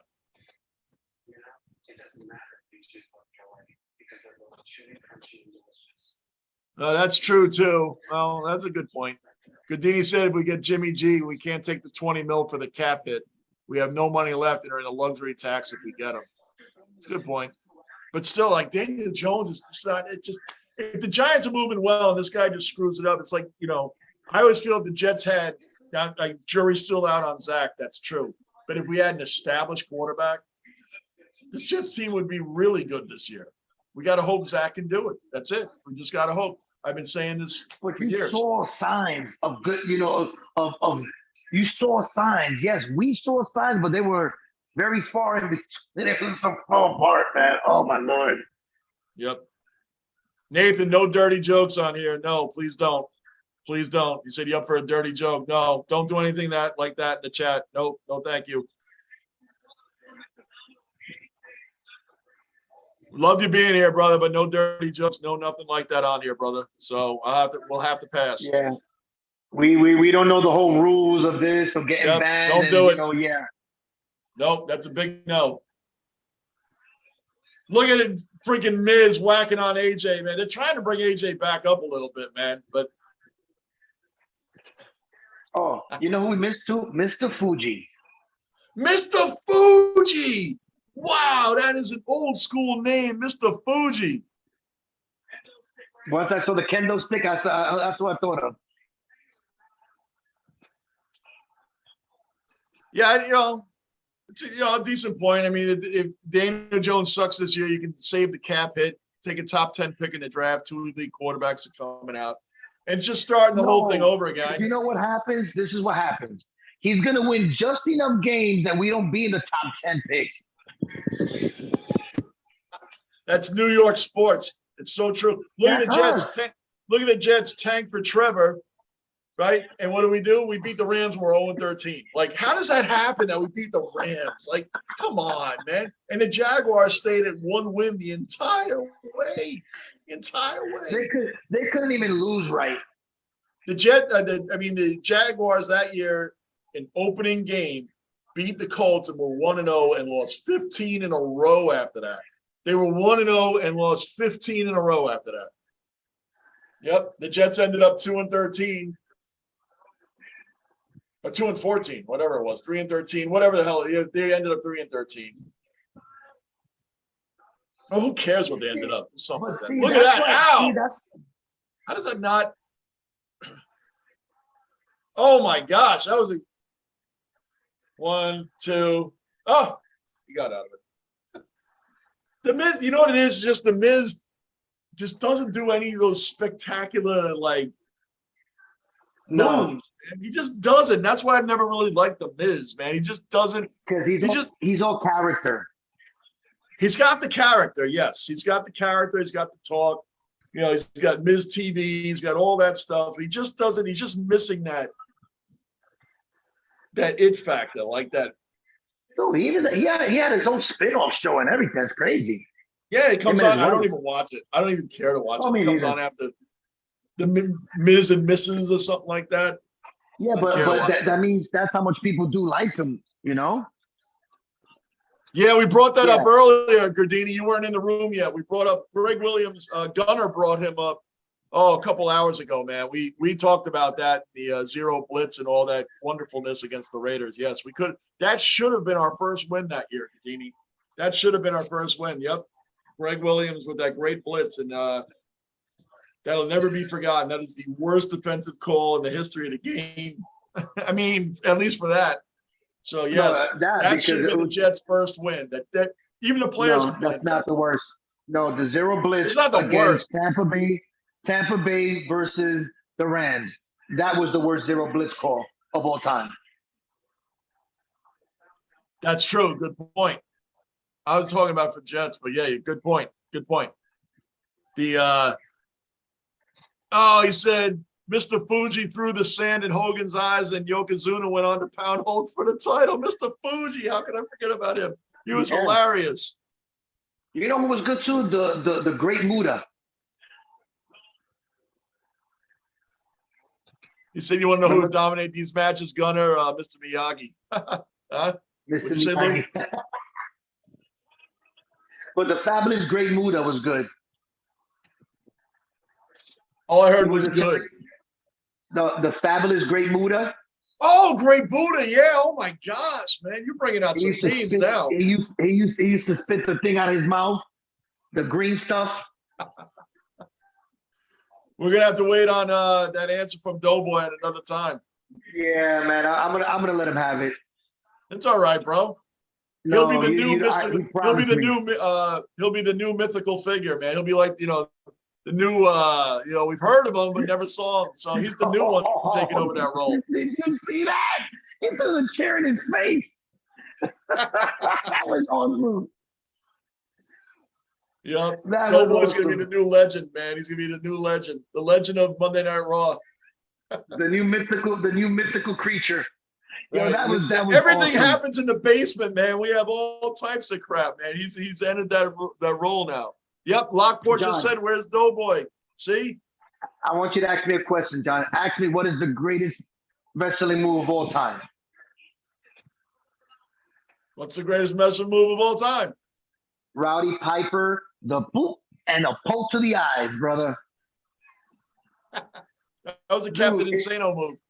Yes, that was one of the, I tell you, he'll wind up, and next thing you know, you think he's going to punch him, and he'll just poke him in the eyes, man. That was great. Yeah, Nathan, somehow AJ kicked out, man. I don't know how he did that, brother. They're battling right now, Styles and Miz. I'm waiting for Ciampa to come in and screw it all up. You know he's coming. That's the move right there. That's the move. That's the one that counts. Carpenter is hurt and out for the game, praying it better not be anything long-term. I got to look up now when I'm done with this. I got to look up Mekhi Becton injury, and I got to look up Carpenter now. He better not. He better not be hurt. Styles takes it. Wow. I didn't see that coming. Styles takes it. Wow. Didn't see that coming either. Dude, I'm getting really good with these wallpapers, man. Look at that. I complimented it when you first came on. Yeah, the Bushwhackers, Lockport, man. You missed out. We talked about the Bushwhackers earlier. They had the greatest entrance. And I forget which one of them was in the Royal Rumble. Now, this is a long time ago. But this guy comes in the Royal Rumble just like this. And as he gets in the ring, someone walks him like this and throws him right out. He's in there for like 3 seconds. And I remembered. I got to look up what year that was. Too. I remember that. Oh. Yeah, Nathan, this stream, it's going to keep building, brother Nathan. It's going to keep building, man. But in the basement, we talk about everything. I know you're here for all wrestling. We talk wrestling. We do all that. We do everything. These conversations go up, down, left, right, and all over. Who they're arresting? They're arresting a fan. I was looking down. I missed it. Hey, Nathan, I've only been live streaming for like less than a month. So, it's going to build.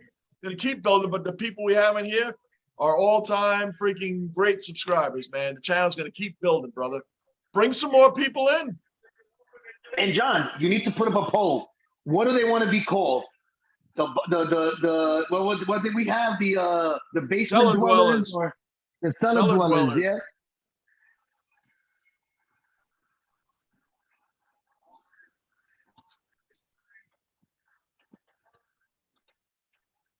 Wow, somebody got arrested. He said no. Tampa called the blitz, and Devin White and Levante David didn't get the signal and screwed the secondary over, which led to the field goal.